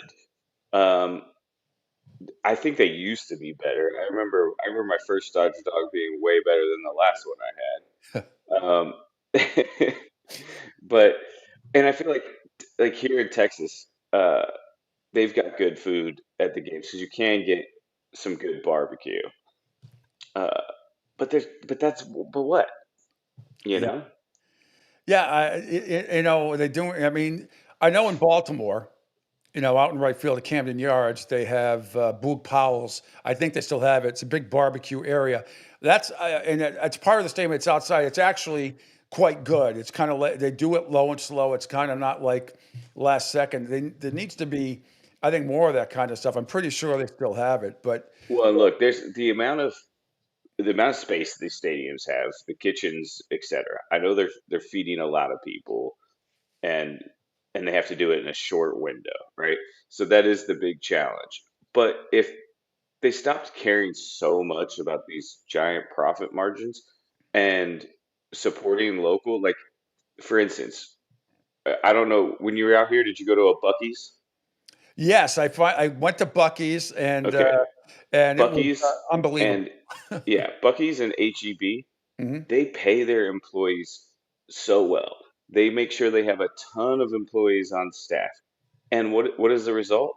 That place is busier than Disneyland. Hmm. So uh, do the same at these stadiums. Stop trying to run with a skeleton crew and just have food out of a bag. Like New York, like there you should be able to get like catch catch Hmm. restaurants started in New York. You should be able like at least the VIPs should be able to get catch sushi, like some of their items. In LA, you should be able to get Nobu. Uh, you know, San Francisco should. I c- I could just go. I could go on and on. Yeah. But you know what I'm saying? Oh, Like absolutely. there's so much opportunity there to highlight good food, and then also let's support some locals. Let's blow up a local spot and make them so busy and wealthy that they become fans of the stadium forever. No, I agree. The thing I have about sushi and stadiums is that I'd want to walk through. I'd have to be like, going through Hell's. I need a walk through. I don't. I would have a hard time, and I like sushi. Um, but do you understand the trepidation fans might have of buying sushi in an arena or a stadium? Well, I can tell you this: the stadium kitchens are cleaner than 99% of the restaurant kitchens Wow, out there. really? Yeah, because they they just have to run so corporate. It's like a it's like running a hotel. Like your hotel kitchens are really, really clean. Hmm. The stadiums are too, for Wow, sure. I'm surprised. Okay, but and I know. I mean, when you think about what's like, I can just go by. I've been to not every stadium, but I've been to enough. But I know at Fenway used to just be hot dogs, and that's it. If you wanted a cheeseburger, you used to have to walk on the other side of the stadium and pay $10 for that. Now there's sushi. Now there's every kind of cuisine you could possibly imagine. Yeah, I'm sure that's the case in a lot of arenas, but the prices are and the drinks. It's bad enough you get $8 for a bottle of water in some of these places, but like you said, some of these drinks are $20 to $30 for a little tiny pour, yeah, and I just it's criminal how they get away yeah. with It is pretty crazy. I mean, because once you're in there, you can't. It's not like it's a monopoly basically, right? Like there's no ability to go buy a drink somewhere else for a cheaper price. So you are definitely stuck to what they're charging you. it. And then you have one, you're like, I'll have another. All right, celebrity chef Derrick Fox joining us here on the Pete Shepard Show on the Coastal Sports Digital Network. You're enjoying your time in Texas so far. How are you liking how much different is cuisine in Texas than from California? You know what, man? Like there's a obviously the food scene is not as intense as Los Angeles, Hmm. but it's growing here, and there's some good stuff here, and there's some good stuff coming. Um, and then the weather's definitely more like Florida. Yeah, what you're I used to back I when you grew feel up. at home, Florida wise with the weather here. Uh, but also the people are just so nice here. Hmm. like everyone. Like I was walking in the grocery store yesterday, and this lady was done with her cart. She'd put all her groceries in, and she was right by the cart thing. She could have just walked over and put. And she was like, "Excuse me, do you need a cart?" And I was just like, "Oh, that's so nice. Yeah, for sure. Thank you." Like you just don't get that in California. You'd be probably uh, more apt to get hit by the cart, and they would be like, "I get out of the way." I wanted to ask you, I think it's funny, and I watch a ton of cooking shows. What I find fascinating is Texas is known for this, Memphis is known for that. I'll just stick with barbecue for now. It's Texas, it's Memphis, it's the Carolinas, North and South, different ones. Which one's more vinegar? Which one's savory? Which one's sweeter? I don't care. I like them all. And when people come out and say this is Kansas City too, and Houston, which had all of them. I find them all very good. It just depends on what you taste. As far as one being, this is so much better than the other one. The barbecue people are crazy. It's like Michigan, Ohio State fans. It is, and you know what? I've learned a lot. Like my first time, like when I first came to Texas, I didn't know that either, and I went to this place like Dickey's Barbecue, Mm-hmm. and I guess that's like Taco Bell or McDonald's of barbecue. It's just, it's crap. Yep. I personally, I like Terry Black's, Mm-hmm.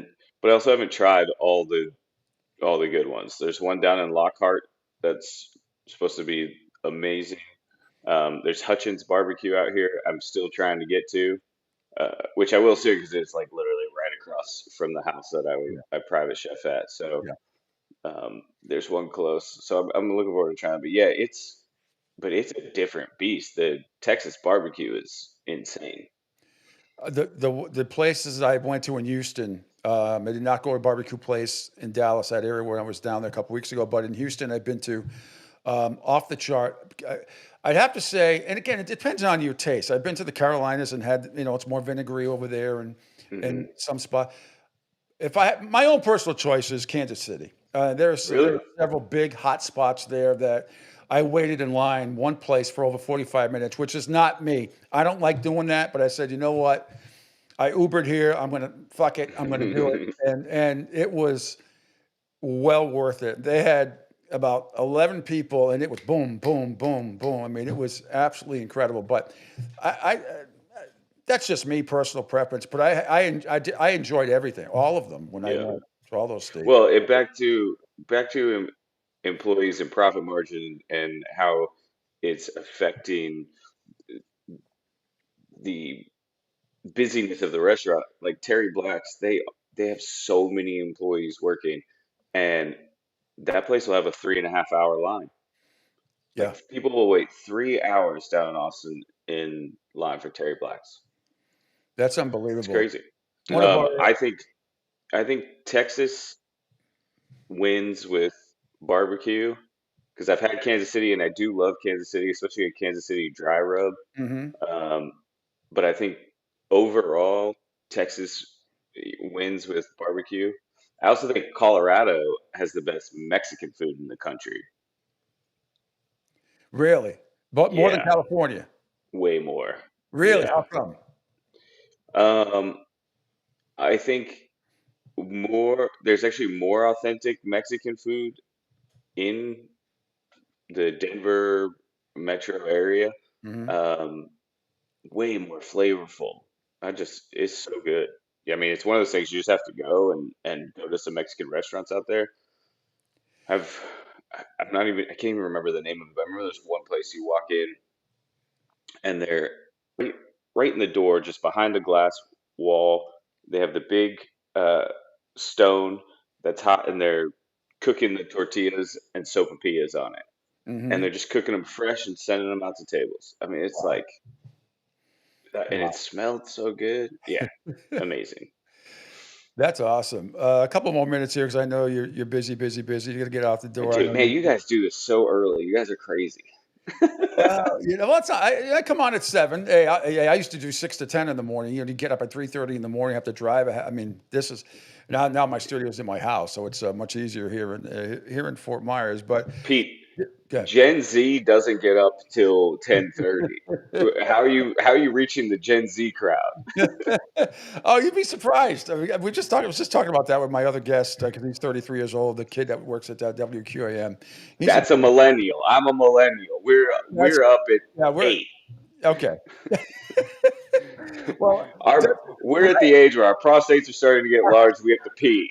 Hey, I'm 58. I gotta get up at 3 in the morning to pee. Sometimes Yeah. 4 in the morning to pee too. And hopefully Every 10 years is another hour off the clock. You have to get up and pee. Well, you're doing. I know you're trying to open a restaurant. I know you will. You're going to be successful. But right now, you're a private chef, and you go shopping basically every day. Do you enjoy that part of the job? Yeah, it's kind of cool. One thing that I love to do that because I always get asked like I'll find some weird ingredient like shiso leaf or yuzu koshu or which you guys are probably like what was that? Yeah. But it's in grocery stores and like I walk through the aisles and I just like let the vegetables talk to me. I just like I'll grab things and smell them together, see if they work. Like I'm having a full outer body experience in the grocery store, and everyone just like stares at me like, "What's this guy doing?"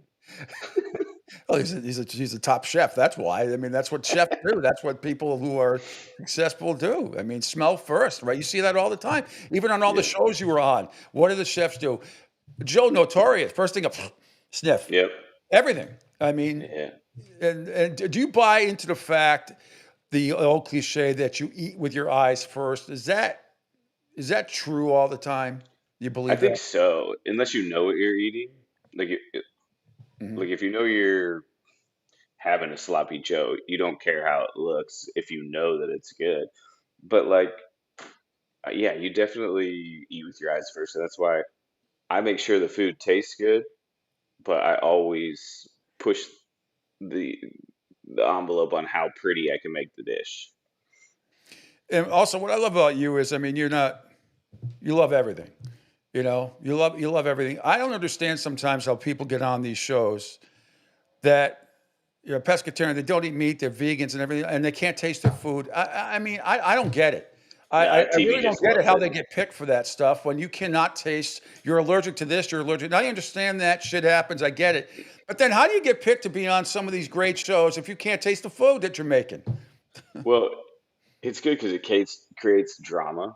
Um, but then also there's people that watch the shows that like they have family members that they cook for, and they're vegetarians, and their family members are not, and but they're the one that cooks in the household, so they relate to it. So there are people out there that relate to it and need to see someone do it successfully. I think, you know, Yeah. and then what do? They got to ask somebody to taste it. So you got to hope that a contestant has empathy and compassion in that way and will taste the food and tell them honestly. I know they wouldn't do that for me though. They would try to get rid of me as fast as they could. Well, you were a big threat. That's why.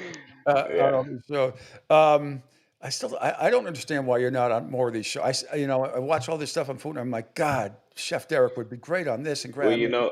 a few things. You know, the entertainment industry is definitely going through some woke stuff, and being a straight white guy, I'm not the first pick right now. And that's just what society's doing. And also, like, I did the TV stuff that gave me the platform for an amazing career, and I've been focusing on just you know that and inward and focusing on my food. And if TV comes, if I want to do that again, it'll come at the right time. I'm not chasing it because I definitely just like I have one of the coolest private chef jobs in the world right now, and that's my focus. And not only that, you have the backing of I think I can say a good friend now of yours, Gordon Ramsay, and you've done events with him in Las Vegas. And I think if he could adopt a sixth person, I don't know if Tanya would allow it, but he would adopt you as another son. I think that's how much I could see he loves you. Yeah, and his wife does too. She's so cool. I got to hang out with her in Vegas this last trip, and she was just so nice. So And it's good to see that she's traveling with him a lot more now, so Yeah. that's really cool. I'm going to get to a couple of your endorsements. Just a couple minutes left because I know you got to go out. I'm going to get to some of what you're endorsing, some of you're not, and there's a lot of cool stuff that I see on your on Facebook that pops up. But somebody asked me that, what food do you enjoy cooking most? And I said he's probably going to say a whole bunch of things, but if you had one go-to dish that you, Chef Derrick Fox, want cook for you and only you, what would you make? Like, if I'm cooking for myself, I just like a really good ribeye, like 1 3/4 inch thick, bone in, uh, the New Zealand Wagyu, like, ugh, that that's what I cook for me. I Yeah. don't need no sides. I don't need nothing. Just that and a peppercorn sauce. Um, but if I have someone cook for me, I actually don't even really like people cooking for me. I like to go get sushi. So I Ever like make to go your own? sit at a sushi bar and I tell the sushi chef just go crazy. That's my favorite. Do you ever do your own sushi? I do, yeah. I've been Yeah. practicing it. It's definitely one of those things that takes a lot of practice, and I don't have anyone to teach me, so I have to rely on, you know, going to sushi restaurants and watching, and then comparing with tutorials and stuff on the internet. Mm-hmm. But yeah, I mean, I get compliments from my client all the time that my sushi is so good and better than a lot of places that he's been. So, and he can go anywhere in the world. If you're last thing, two last things. I want you to tell us about the endorsements that you have and what you've been marketing on Facebook and stuff. But if you're not working on a Sunday or whenever the Broncos are playing, you're a big Denver Bronco fan. What's your day like leading up to football? Do you just typical chicken wings, nachos type of thing? Do you hang out with your friends, or is it just you'd rather be by yourself and just watch? What's your day like? Man, you know what? When I was 2, 3 years old, my biological father would take uh, my mom and I to Hooters to watch football. And Wow. so I have an affinity for Hooters wings, and I hate, I can actually like remember when they changed the wings to smaller wings and whatever. But uh, like before they went bankrupt, I would order Hooters wings to home and watch football. I love those wings, but whatever, they couldn't figure it out. Um, but I definitely like wings on a game day. Yep. Um, so sometimes like if I have people over, I'll make burgers. I love making smash burgers, Yep. Mm-hmm. so I'll bust those out sometimes. But again, it's not like at the ballpark or the stadium where it's a frozen patty and crappy cheese and a crappy bun. Like I'm getting a nice brioche bun. I'm getting Wagyu ground beef, like a good cheese. I make my own special sauce. I caramelize the onions, and we're having the best burger while watching a game. My mouth's watering already. All right, Yeah, finally, sorry, bud. no, I'm Hey, I'm question for looking at, you. yes. What's your go-to food on a game day? It's interesting. Having to do post-game shows for many, many years after Patriot games and pre-game shows as well. But now I'm not a stadium person anymore. So I'd say that since I moved to Florida, going on 8.5 years, we rotate houses every Sunday for Patriot games and whatever. Cool. We like to go if we could find a unique cuisine from the visiting team the Patriots are playing, and we try to do a theme that way, or a couple of us will do. I mean, the food is off the. It's crazy how much is left over because there's usually 15, 14 of us or so that get You together all bring a every dish. single Sunday that rotate houses. We got to get you to come and you cater because, but we try to do something unique where we find.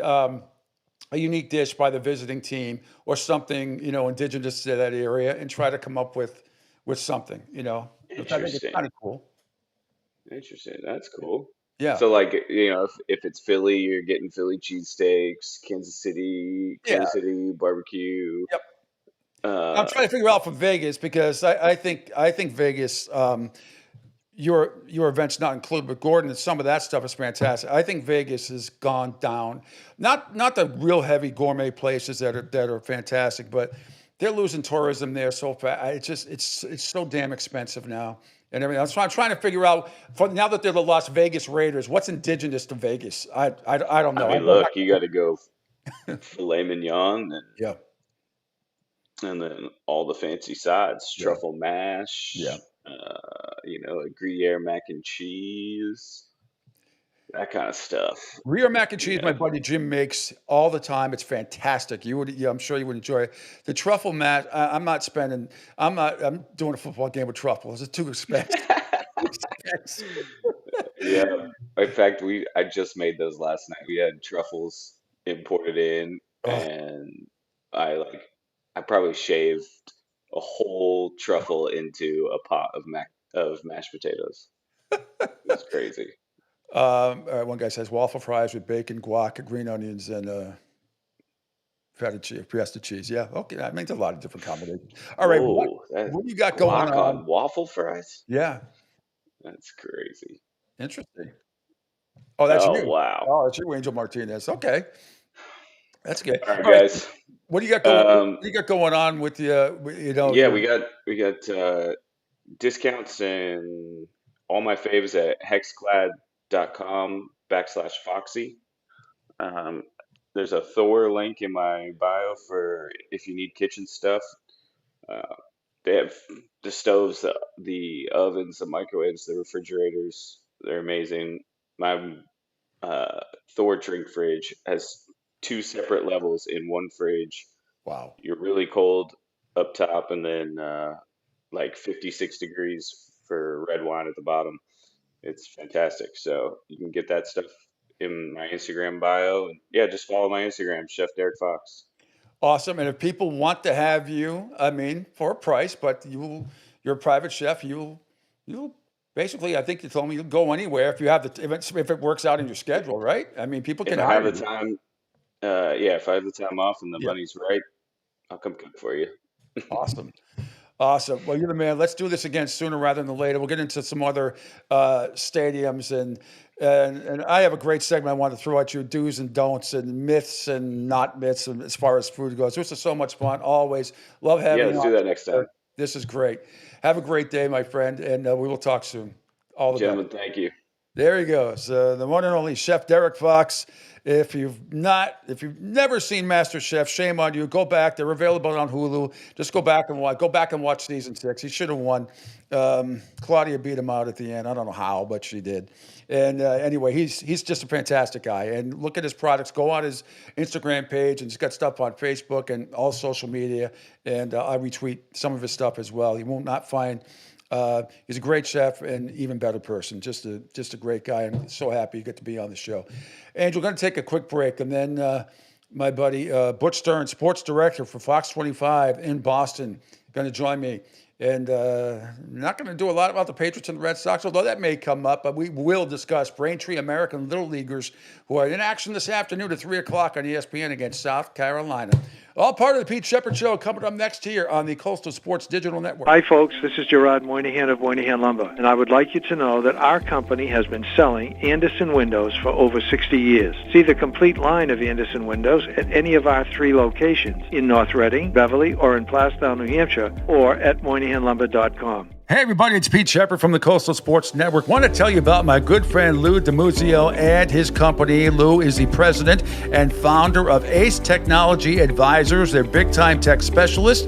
At ATA, they're able to craft, implement, and manage the best and most appropriate solution for your business. They leverage their industry-leading experience and their portfolio of technology partners to improve your best practices and infrastructure. So you can get a hold of them at 888-599-4223. That's 888-599-4223. Check them out on their webpage, www.acetechadvisors.com.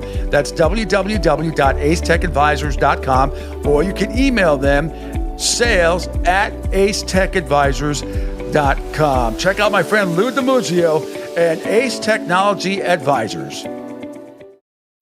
Right now, our country feels divided, but there's a place where people are coming together. I gotta tell you, I was nervous to talk to someone so different than me. Me too, but I'm glad we are. Love Has No Labels and One Small Step are helping people with different political views, beliefs, and life experiences come together through conversation, and it feels good. Wow, your story is so... Interesting? Yeah. When people actually sit down, talk, and listen to one another, they can break down boundaries and connect as human beings. At lovehasnolabels.com/onesmallstep, you can listen to amazing, life-changing conversations and find simple tools to start a conversation of your own.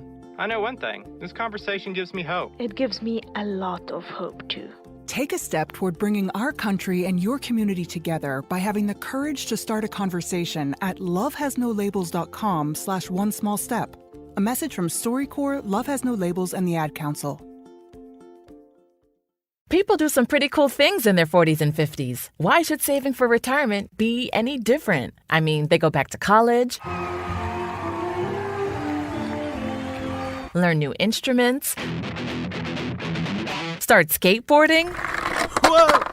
Okay, maybe that one's not for everybody, but saving for retirement is. With aceyourretirement.org, you can get on track with your retirement savings no matter your age. Just have a 3-minute chat with Avo, the friendly digital retirement coach from AARP. You'll get personalized recommendations based on your input that are easy to understand and work with your lifestyle. It's quick, easy, and free. Plus, it's sponsored by AARP, so you know they got your back. Woohoo! Gnarly move, Dad. Thanks, sweetie. So wherever you are in your retirement savings journey, head to aceyourretirement.org and start chatting with Avo today. That's aceyourretirement.org. A message from AARP and the Ad Council. Adopt US Kids presents What to Expect When You're Expecting. A teenager. Learning the lingo. Today I'm going to help parents translate teen slang. Now, when a teen says something is on fleek, it's exactly like saying, that's rad. It simply means that something is awesome or cool. Another one is totes. It's exactly like saying, totally, just shorter. As in, I totes love going to the mall with Becca. Another word you might hear is jelly. Jelly is a shorter, better way to say jealous. As in, Chloe, I am like so jelly of your unicorn phone case. You don't have to speak teen to be a perfect parent. Thousands of teens in foster care will think you're, rad, just the same. To learn more, visit adoptuskids.org. A public service announcement brought to you by the U.S. Department of Health and Human Services, Adopt U.S. Kids, and the Ad Council. Don't spaz out because your team lost. Let Pete do it for you. Now, back to the Pete Shepherd Show. Yeah. Feel it, baby. Welcome back. Final segment here of the Pete Shepherd Show here on this Thursday. Thanks for checking us out across the Coastal Sports Digital Network. I am Pete here in Fort Myers. Angel Martinez, executive producer, host extraordinaire up in Tampa Bay, where the Rays finally won. Anyway, thanks for checking us out across all the Facebook pages, on Twitter. Follow me at PShep326, on YouTube, Rumble Kick, CSDNFL, on LinkedIn. Call or text the show as always, 727-858-6650. But I want to welcome in a good friend. Haven't spoken to him in quite some time. He just got up too. As I'm giving this, Butch, come back. Why is? You know why? We're a couple minutes early. I thought since he popped on early, we'd get him on early, but so much for that. But Butch Stearns is the sports director at Fox 25. Still think he does radio part-time as well from time to time. And he is associated with the Braintree native, Braintree Mass native, and very close to the Braintree American Little Leaguers, who are going to be in action this afternoon at 3 o'clock against South Carolina. So after I gave an awesome introduction, we welcome Butch Stearns. I just gave you an entire resume and how great you are, and you're associated with Braintree, and you used to be the mayor of Braintree fictitiously, and all of that stuff. Welcome, Butchie. It's been a while. How are you, my friend? Look at you, Pete, living the life. Good to baby. see you. Good to hear you, man. Yeah, I thought you might be in Williamsport. No. I thought I might have been too. That's a sore subject. Oh, Jesus, Mary. But anyway, it is what it is. This is exciting. It's always great to see the New England teams do well. Connecticut will beat Texas last night, 1-0. That kid Spinelli, 11 Ks. But this Braintree American team, I know they got a lot of praise during the regionals on ESPN and from the guys in Bristol. But there's people I think this team can go a long way. But before that, it's so difficult just to win sectionals in the state. Right. Then you got to win the state, and then what an amazing run. How special is this team? Well, it's been really special for a lot of reasons. And, covering sports for so many years in New England, as you know, and especially being a TV guy, there's always one team that's going to make it. They're not always from Massachusetts, but when they are, it's kind of special. This one happens to be my hometown, where, as you know, I am the not only unofficial, but I am the official mayor of Braintree. No, I haven't run for office or anything. But so it's really cool, Pete. But let me tell you something. They really have captured the imaginations of, it's corny but true, the entire region for a lot of reasons. First of all, they got a second baseman. You'll see him tonight. His name is Logan Needle. Yep. His dad's an assistant coach. I talked to him the other night. He is the kid from Bad News Bears. He's not. He doesn't fit the profile. These are his dad's words. I've been getting calls and things. My son's an inspiration. He's a little chunka. The kid's a winner. He's the poster child of this team. So they've really captured the imagination. Now, from a baseball perspective, this is interesting. They're 18-0. They haven't lost. It's like the line from, remember the Titans? Yes. No, coach, this team is perfect. Well, they have been up to this point. But here's what they have going against them. Not only Irmo, South Carolina, who beat Florida, who were the national champs last year. Yep. All these teams they're going against are regional all-star teams, which means, for the people that don't know, when they beat another team, they're able to cherry pick two of their best players from the region. Massachusetts doesn't do that. What? I didn't know that. They don't do that, Pete. So this story, if you really think about it, just getting here is one thing. But if they win today, we watched Tom Brady and the Patriots be 17-point underdogs or 14 or whatever against the Rams. You can quote the miracle on ice. I'm exaggerating here, but the odds are they are the second lowest team odds-wise to win the Little League World Series. And there's a reason for it. They are the little train that could. So this story, if they win this game today, this story becomes huge, I think. I didn't know. So you're telling me, like in South Carolina, they can cherry pick some kids that lost in the States? So my understanding of it is, because I just finalized some of this yesterday with the coaches, Massachusetts just doesn't do it. I think every state can do it if they want. So they do it, but Massachusetts has just never done it.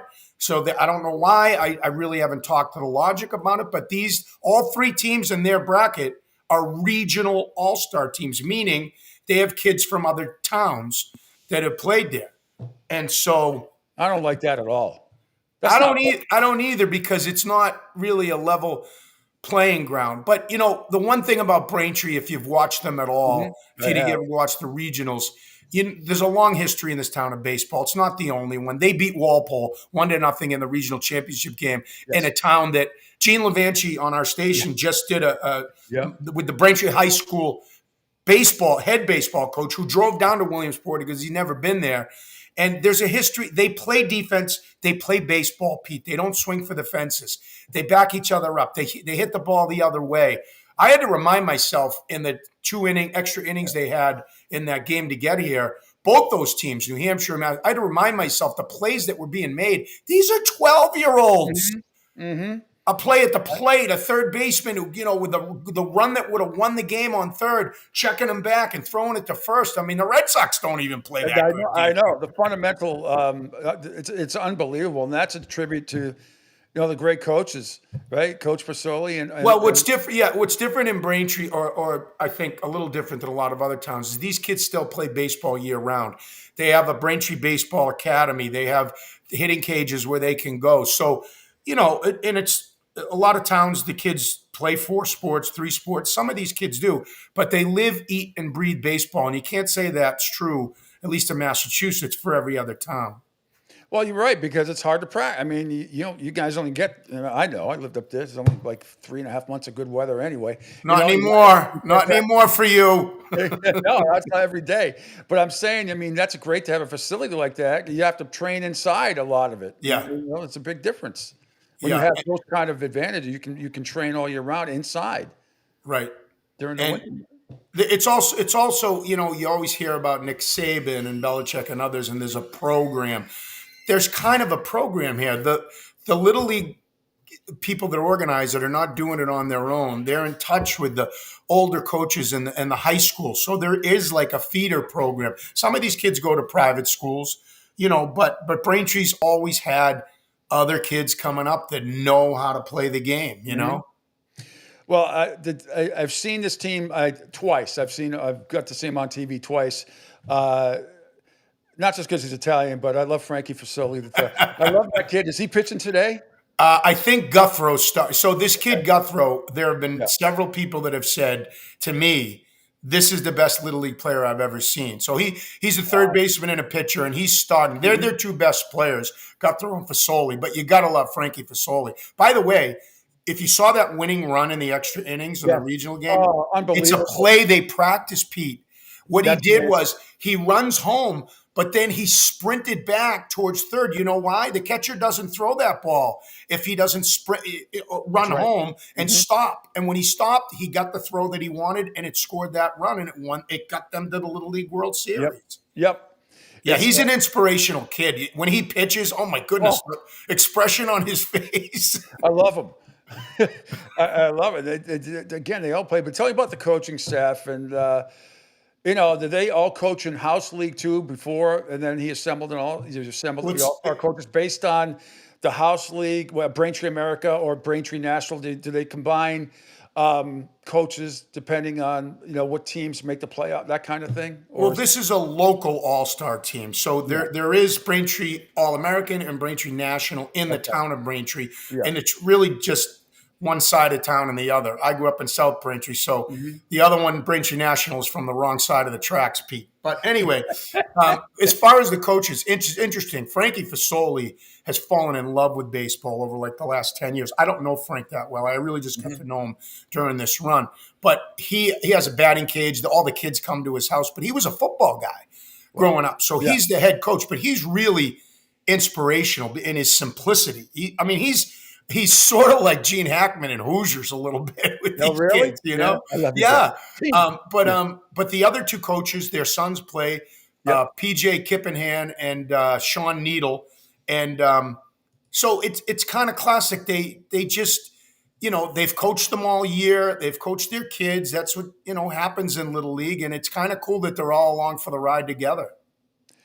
It really is something. And now.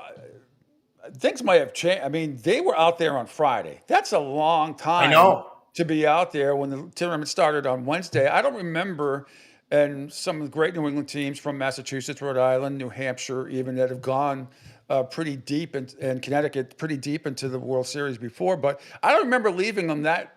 No, I remember getting the day before they had to play, not a few days before. I think that's great for the kids. Well, let me tell you a couple of things I've learned. I'm just going to grab my coffee over here. While I'm walking, they were as surprised as anybody that they were sent to Williamsport on Friday. They thought they were coming home, and we did too. The media, and so they went straight there. But you're right; they've had the experience of a lifetime. They've been there for 6 days before they're playing baseball now, and if they win, they'll go and play Monday, I believe, Monday or Tuesday in the winner's bracket. If they lose, they'll play Saturday. It's double elimination.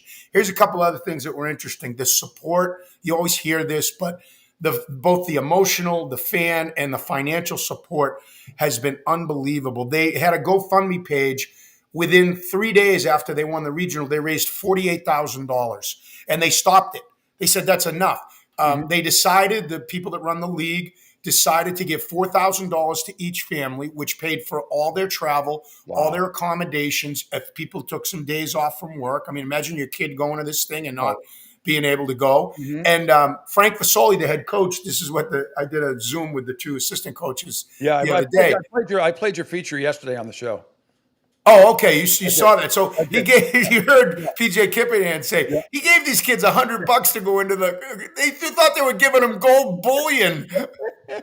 That's fantastic. And the other part of it, which I think is the most important part, is you get to interact with other cultures, not just kids from the United States, but even more importantly, I think kids outside coming in from all over the world playing in this thing. I think it's great. Well, the opening ceremonies last night, and the day before, they were in a parade. I know. They were in a parade going like Disneyland, you know? Parade almost, yeah. But I mean, how do you top that? I mean, there's nothing else that could. I don't know. I suppose if they. Well, Sean Needle, again, whose son is Logan, the kid that you just can't help falling in love with, and he's a really good baseball player too. Yeah. But he said this to me. He said, "We've already won." And again, that's a cliche, but think about it. He goes, "We've already won. We got here." I don't know if you saw this other thing too, but Tim Corbin, the legendary Vanderbilt head baseball coach, who's won 2 national championships. And by the way, I didn't know this, was born in Quincy. He spoke to all the teams, but then he made his way down to the Braintree batting cages and he spoke to the team. And both PJ, the 2 assistant coaches, and Sean told me they were ready to run through a wall with the mess. But all he told them was, he goes, "I'm going to tell you something, kids. The team that wins this is going to be the loosest. They're going to play baseball. They're going to have fun. They're going to watch, do what got you hit." Like it was just real. Think about that. That's like the Nick Saban of football, or Dr. Belichick or whatever. Absolutely. Vanderbilt's one of the best programs in the world. I watch a lot of college baseball, even back in New England I did, and now down here. I mean, it is it's phenomenal. And they got one of the top 2 or 3 programs in the country. What an inspirational. And he did do that for everybody, just the Braintree kid. No, I don't know if he did. I don't know. I think he talked to other teams, because I asked him how it got set up. I thought they might have called him, and he said no, he just made his way down to our batting cages. I think he's talked to other teams too. I mean, he that's what he's there for, I mean, think about the impression he makes on one of the best players in this whole tournament, and then that kid's not going to Vanderbilt years later. So he's recruiting there too. Pretty good academic school too. But me, my philosophy is I do not care about academics. Give me championships. Get paid as much as you can. Worry about the studies later. That's just my philosophy. Well, Billy O'Brien's trying to juggle that whole BC thing again now too. He's not doing a bad job with it. No, I think they're going to be. I think Meter's going to be on with me tomorrow. John's usually on with me every week. I'll let him tell you about Ryan Lonergan, who's named the starting quarterback to transfer from Alabama. You'll get all that. For now, anyway. Castellano's running his mouth at Florida State about this, that, and the other. I can't wait for my Hurricanes to whip him again. Anyway, but this is gonna be something. I'm excited. The game's at 3:00 today, and then now. I hate comparing youth sports to professional sports, but they're 18-0. They went 3-0 in the regionals. They haven't lost yet. If they should by chance lose a tough 2-1 game or something like that, still in it. They go in the losers bracket, still in it. That mentality from some that, if they had lost a game early on, they'd know I never buy into that. I never buy into that stuff. But if they do, it seems to me anyway, from everything you've said and everything I've heard and coaches and everything else, they have the ability to bounce back. If they lose a tough one, I think they'll be able to bounce back. But at that age, you go 18-0 and haven't lost, you got to get that. No one's going to beat us. Well, I think that when it comes to the mentality that you just talked about, if they do lose, they don't know that feeling yet. Yeah, that's what I mean. I mean, they have during the season, but this team as it's constructed, again, remember the Titan lines, they've been perfect. So it'll be interesting if they do bounce back. By the way, I just heard this last night. There have been a lot of teams that have lost the first game and gone on to win the Little League World Series. Yep. So I didn't, I haven't done all my homework on it, but when I heard that, I was like, wow, okay, that's interesting. But think about this, Pete. So in the regional, they had 3 one-run games. I mean, a state tournament. Yeah. And they beat Walpole, won 3 one-run games. Mm-hmm. They won 1-0, 2-1, and 1-0. Then they get to the regional and they have 2 slaughter rule games. They beat their teams over the 2 games 25-0 and only gave up 1 hit. So everybody, when they got to the championship game, said, what if it's a close game? I go, he just won 3 one-run games. I mean, they know how to do that. Not only was it close, it goes 8 innings. Right, in 8 innings too. So, if they lose, honestly, I mean, think about if you're the coach. This is your dilemma. The kids know what they're up against. They know it's them against the world. You got to try to make that work for them. You got to try to stop the storm if South Carolina scores 3 runs in the top of the first inning or bottom, whatever inning. Because they've done that. They've come back in games. They've rallied. But they're a wagon they're going against. They shouldn't even be on the field with this team. I mean, that team just beat the team that won the whole American side of it last year. So the softball team lost in it, and you saw how Lakeview. You saw how they lost their game. The Florida team was in the bottom of the 6th inning, and they gave up a 3-run homer. Otherwise, who knows? But regardless, and the softball team is really good too. The girls went very far, I think, to the semis. I like. Sorry to interrupt, Pete. Yeah, I never do that, as you know. Oh, you neither. But flashing back to our Big Show days. Kurt in the car. Where's Kurt? Yeah, you can tell that story later. Yeah, I think I told it a couple of times. Yeah. Oh, yeah. But oh God, I'm getting old. I lost my train of thought. You're talking about them maybe losing or getting over the fact if they lost a game, or that's them against the world. Yeah, and all of that. Wouldn't it be something if it worked out in the bracket that they played Connecticut for the championship? Yeah, the final. Wow, what a game they played. Yeah, what a game they played last night, huh? Spinelli, that kid threw 1 hit, 11 Ks. Yeah, it'd be great if they play in the regional. Well, the bottom line in any of these tournaments is if you keep winning, you're going to face the better teams, Yeah. That's probably the one thing they have going for them. As much as you can paint, if you did the list of what's going for them and what's going against them baseball-wise is much longer, right? But they're used to playing good baseball teams. They just recently, those 1-run games, the game to get here, they've played their best baseball when it mattered the most in tight situations. And so they've been there. They've done that. Now, if they get behind 3 or 4-0, let's see how they handle that, in this situation. Well, Butchie, thanks so much for coming on. I mean, this has been spectacular. Really, it's too bad you're not there. But maybe if they reach a championship, they got to send you. Well, I'm on vacation next week. That's why I pitched so hard to go now. So, geez. Well, whatever. I'm not going to say something going to get me in trouble. No, you don't know anything about that, Pete, either. Yeah, the thing is, I don't give a shit anymore because all those companies are going. When did you? Glenn's on my show. Glenn's on the show quite often. I mean, this has been, like I said, a blessing in disguise for me to be able to work on a digital network. That's where this is where the whole business is going. Yeah. But I can replay anybody I want. I don't need permission. I can swear. I got you.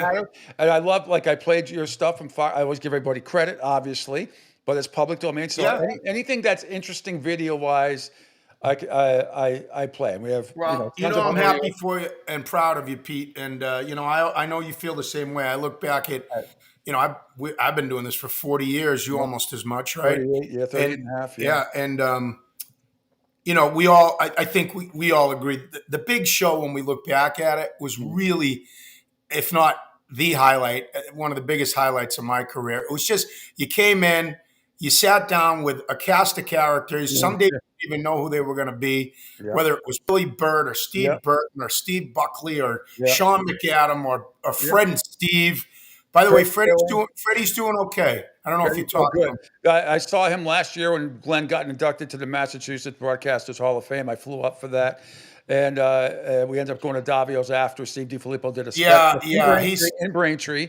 Yeah, and we had. And you were there for that? Yeah, I heard Freddie was there. Freddie and I sat next to each other. We had in disguise. Steve Diassi was there as well. It was unbelievable time. And Dale got in this year. I wasn't able to get up for that. It was, I mean, for anybody who's listening and they know it, it was as much fun as you thought we had. And by the way, you had to be thick-skinned with the Weiner line, man.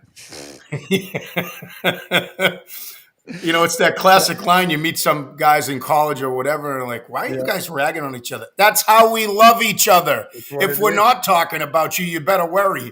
Yeah, exactly. And like I said, our show was like a Seinfeld episode. You didn't want to miss it, and our audience was tremendous because they just wanted to be part of the show. And the Whiny And Awards, they were. When you go to the Whiny Awards, when you go for initially at a 150 person venue to the Garden and have 7,000 people there, that's an accomplishment. You talk about red carpet situation, award. I mean, that's the kind of the audience that we had. And you know, I got a lot of loyal followers that still, you know, like the show because they can't stand what's going on up there. Some of the sports radio hosts, and I just don't. I just don't miss the. I don't go looking for negative shit. I know what you mean. I don't spend 4 hours talking about some guy had done this and that. I don't care. I know it's a grind. I know what you mean, Pete. I'll leave you with this. When I got let go from Fox in 2009, the market crashed and I wasn't making a ton of money. They were making cuts off Fox all over the country. Mm-hmm. So a guy at my station said, do you have a website? I still have it. It's a ghost town. Mm-hmm. He gave me butchstearns.com. So I put a bunch of videos on there and I ended up finishing out my 60 days. And I said goodbye in the air and I gave, you know, my plug. So the next day I wake up and I leave and this Kyle Bishop, this guy calls me, he goes, have you checked your website? I go, what do you mean? He goes, the email on your website. I go, I have an email on my website. So I had tons of emails, all from Boston sports fans. And I don't know how accurate these percentages are, but like 90%, 60% of them said, Butch, we loved you. You know, you'll do well. 30%, which I was proud of, said, don't let the door hit you on the way out. Because it's because Bob Lobel taught me this years ago. Mm-hmm. They know who you are. They have an opinion about you. Yes. You made a connection. And he goes, I always wanted the guy to pick up the clicker and go, I can't stand that Lobel. Let me see what he's got tonight. That's just it. And that's Boston sports fans, man. And how long you been back at Fox? I forgot about the 09. They brought me back. Well, I think of you with this because you did do the take this job and shove it. But then they did bring you back, didn't they? Twice. Yeah. So, you always give young people advice, take the high road. I was able to say goodbye on the air, and Maria Stefanos threw me a party across the street, and I had like 5 or 6 beers, and I was fired up. And I didn't script anything. And my producer, Jay Bramble, at the time, turns to me and goes, don't do it. Don't do it. I said, nah, I'm not going to do it. So I remember the last line I said was something like, people ask me, am I going to still watch this station? You know what I wanted to say? Yeah. Exactly. What I ended up saying was, of course I do. I did my small part to build, this station into the best newscast, and these are my friends, so why wouldn't I? And then I think I got to find the video. We have this staircase that was much different when Maria Stefanos walked up than me, but we had a jib camera, and they just followed me off into the distance as I walked. Glenn made fun of me the next day. He was like, did you see Butchie's exit? Oh, my God. Well, for me, I've got to work, and I got to EI in 95 on the big show in 99. But before that, doing part-time, besides doing flashes for Eddie and Dale back in the day. Oh, yeah. Wallach and I had weekend shows, usually 5 hours, 1 to 6, Saturday and Sunday. Worked 7 days. But I would fill in for Teddy at night. So I got to work with you on weekends, Mark Ockerbloom, who was doing sports back then and not news, and Gene Levanchi. So all 3 of you I got to work with in the business. It was just fantastic. Well, it's great to catch up with you, Pete. Anytime. Give me some notice, I'll come on. Sooner rather than later, absolutely. And good luck to Braintree American. I hope I know absolutely. Tuning in, and good luck to all everybody, all the kids, manager Fasoli and coaches and everybody else. We'll be rooting for you. There's a lot of people in Massachusetts down here in Southwest Florida. I only live 2 miles away from JetBlue. Trust me. There's a lot of a lot of New Englanders rooting for you guys down here. I'll look you up with my head down. My brother's in Englewood. Okay, that's not too far. I'm a brother-in-law. Yeah, I'll look you up when we come down. You're the man, and we'll talk. So we'll talk after. All right, Pete. All right, bud. Take care. Take care. We'll see you. There he goes. Fox 25 sports director Butch Stearns. Great stuff here on the Pete Shepherd Show on the Coastal Sports Digital Network. Angel Martinez. All I want to know, hang on. All I want to know, I want to hear your stories. You and Butch and other guys from. There's got to be so much behind the scenes stuff. One of these, it's got to happen. One of these days, it's got to happen. The Kurt Schilling story is legendary. The Kurt Schilling story is legendary. Okay, all right. Listen, all I want is a day where we're somewhere. Even if Butch comes down, a couple beers, just in a backdrop, and stories that happen. I just want to hear it. I'll tell the Kurt Schilling story another time, but if I haven't told it already, it is absolutely classic. Absolutely classic. What else is coming up on the network today, Angel Martinez? It is Thursday, I believe. Duncan Dad, possibly maybe in Italy. The last time I checked, I believe. What? I think he was on a 5 hours difference. See, well, because I checked and then I saw him on Instagram, and all of a sudden he was on a boat. So, or he just faked it really well. But that's about it. Wow. All right, so that's coming up today, hopefully, as well.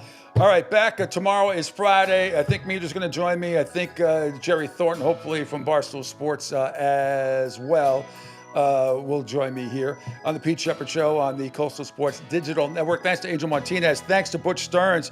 Thanks to Chef Derrick Fox. Thanks to Trevor Harris. Great show. And thanks to all of you guys and girls for checking us out here. Pete Shepherd Show on the Coastal Sports Digital Network. Back tomorrow at 7 in the a.m. Go Braintree America. Braintree American. They're playing at 3 o'clock this afternoon on ESPN. Go get them, kids. Talk tomorrow at 7. See ya.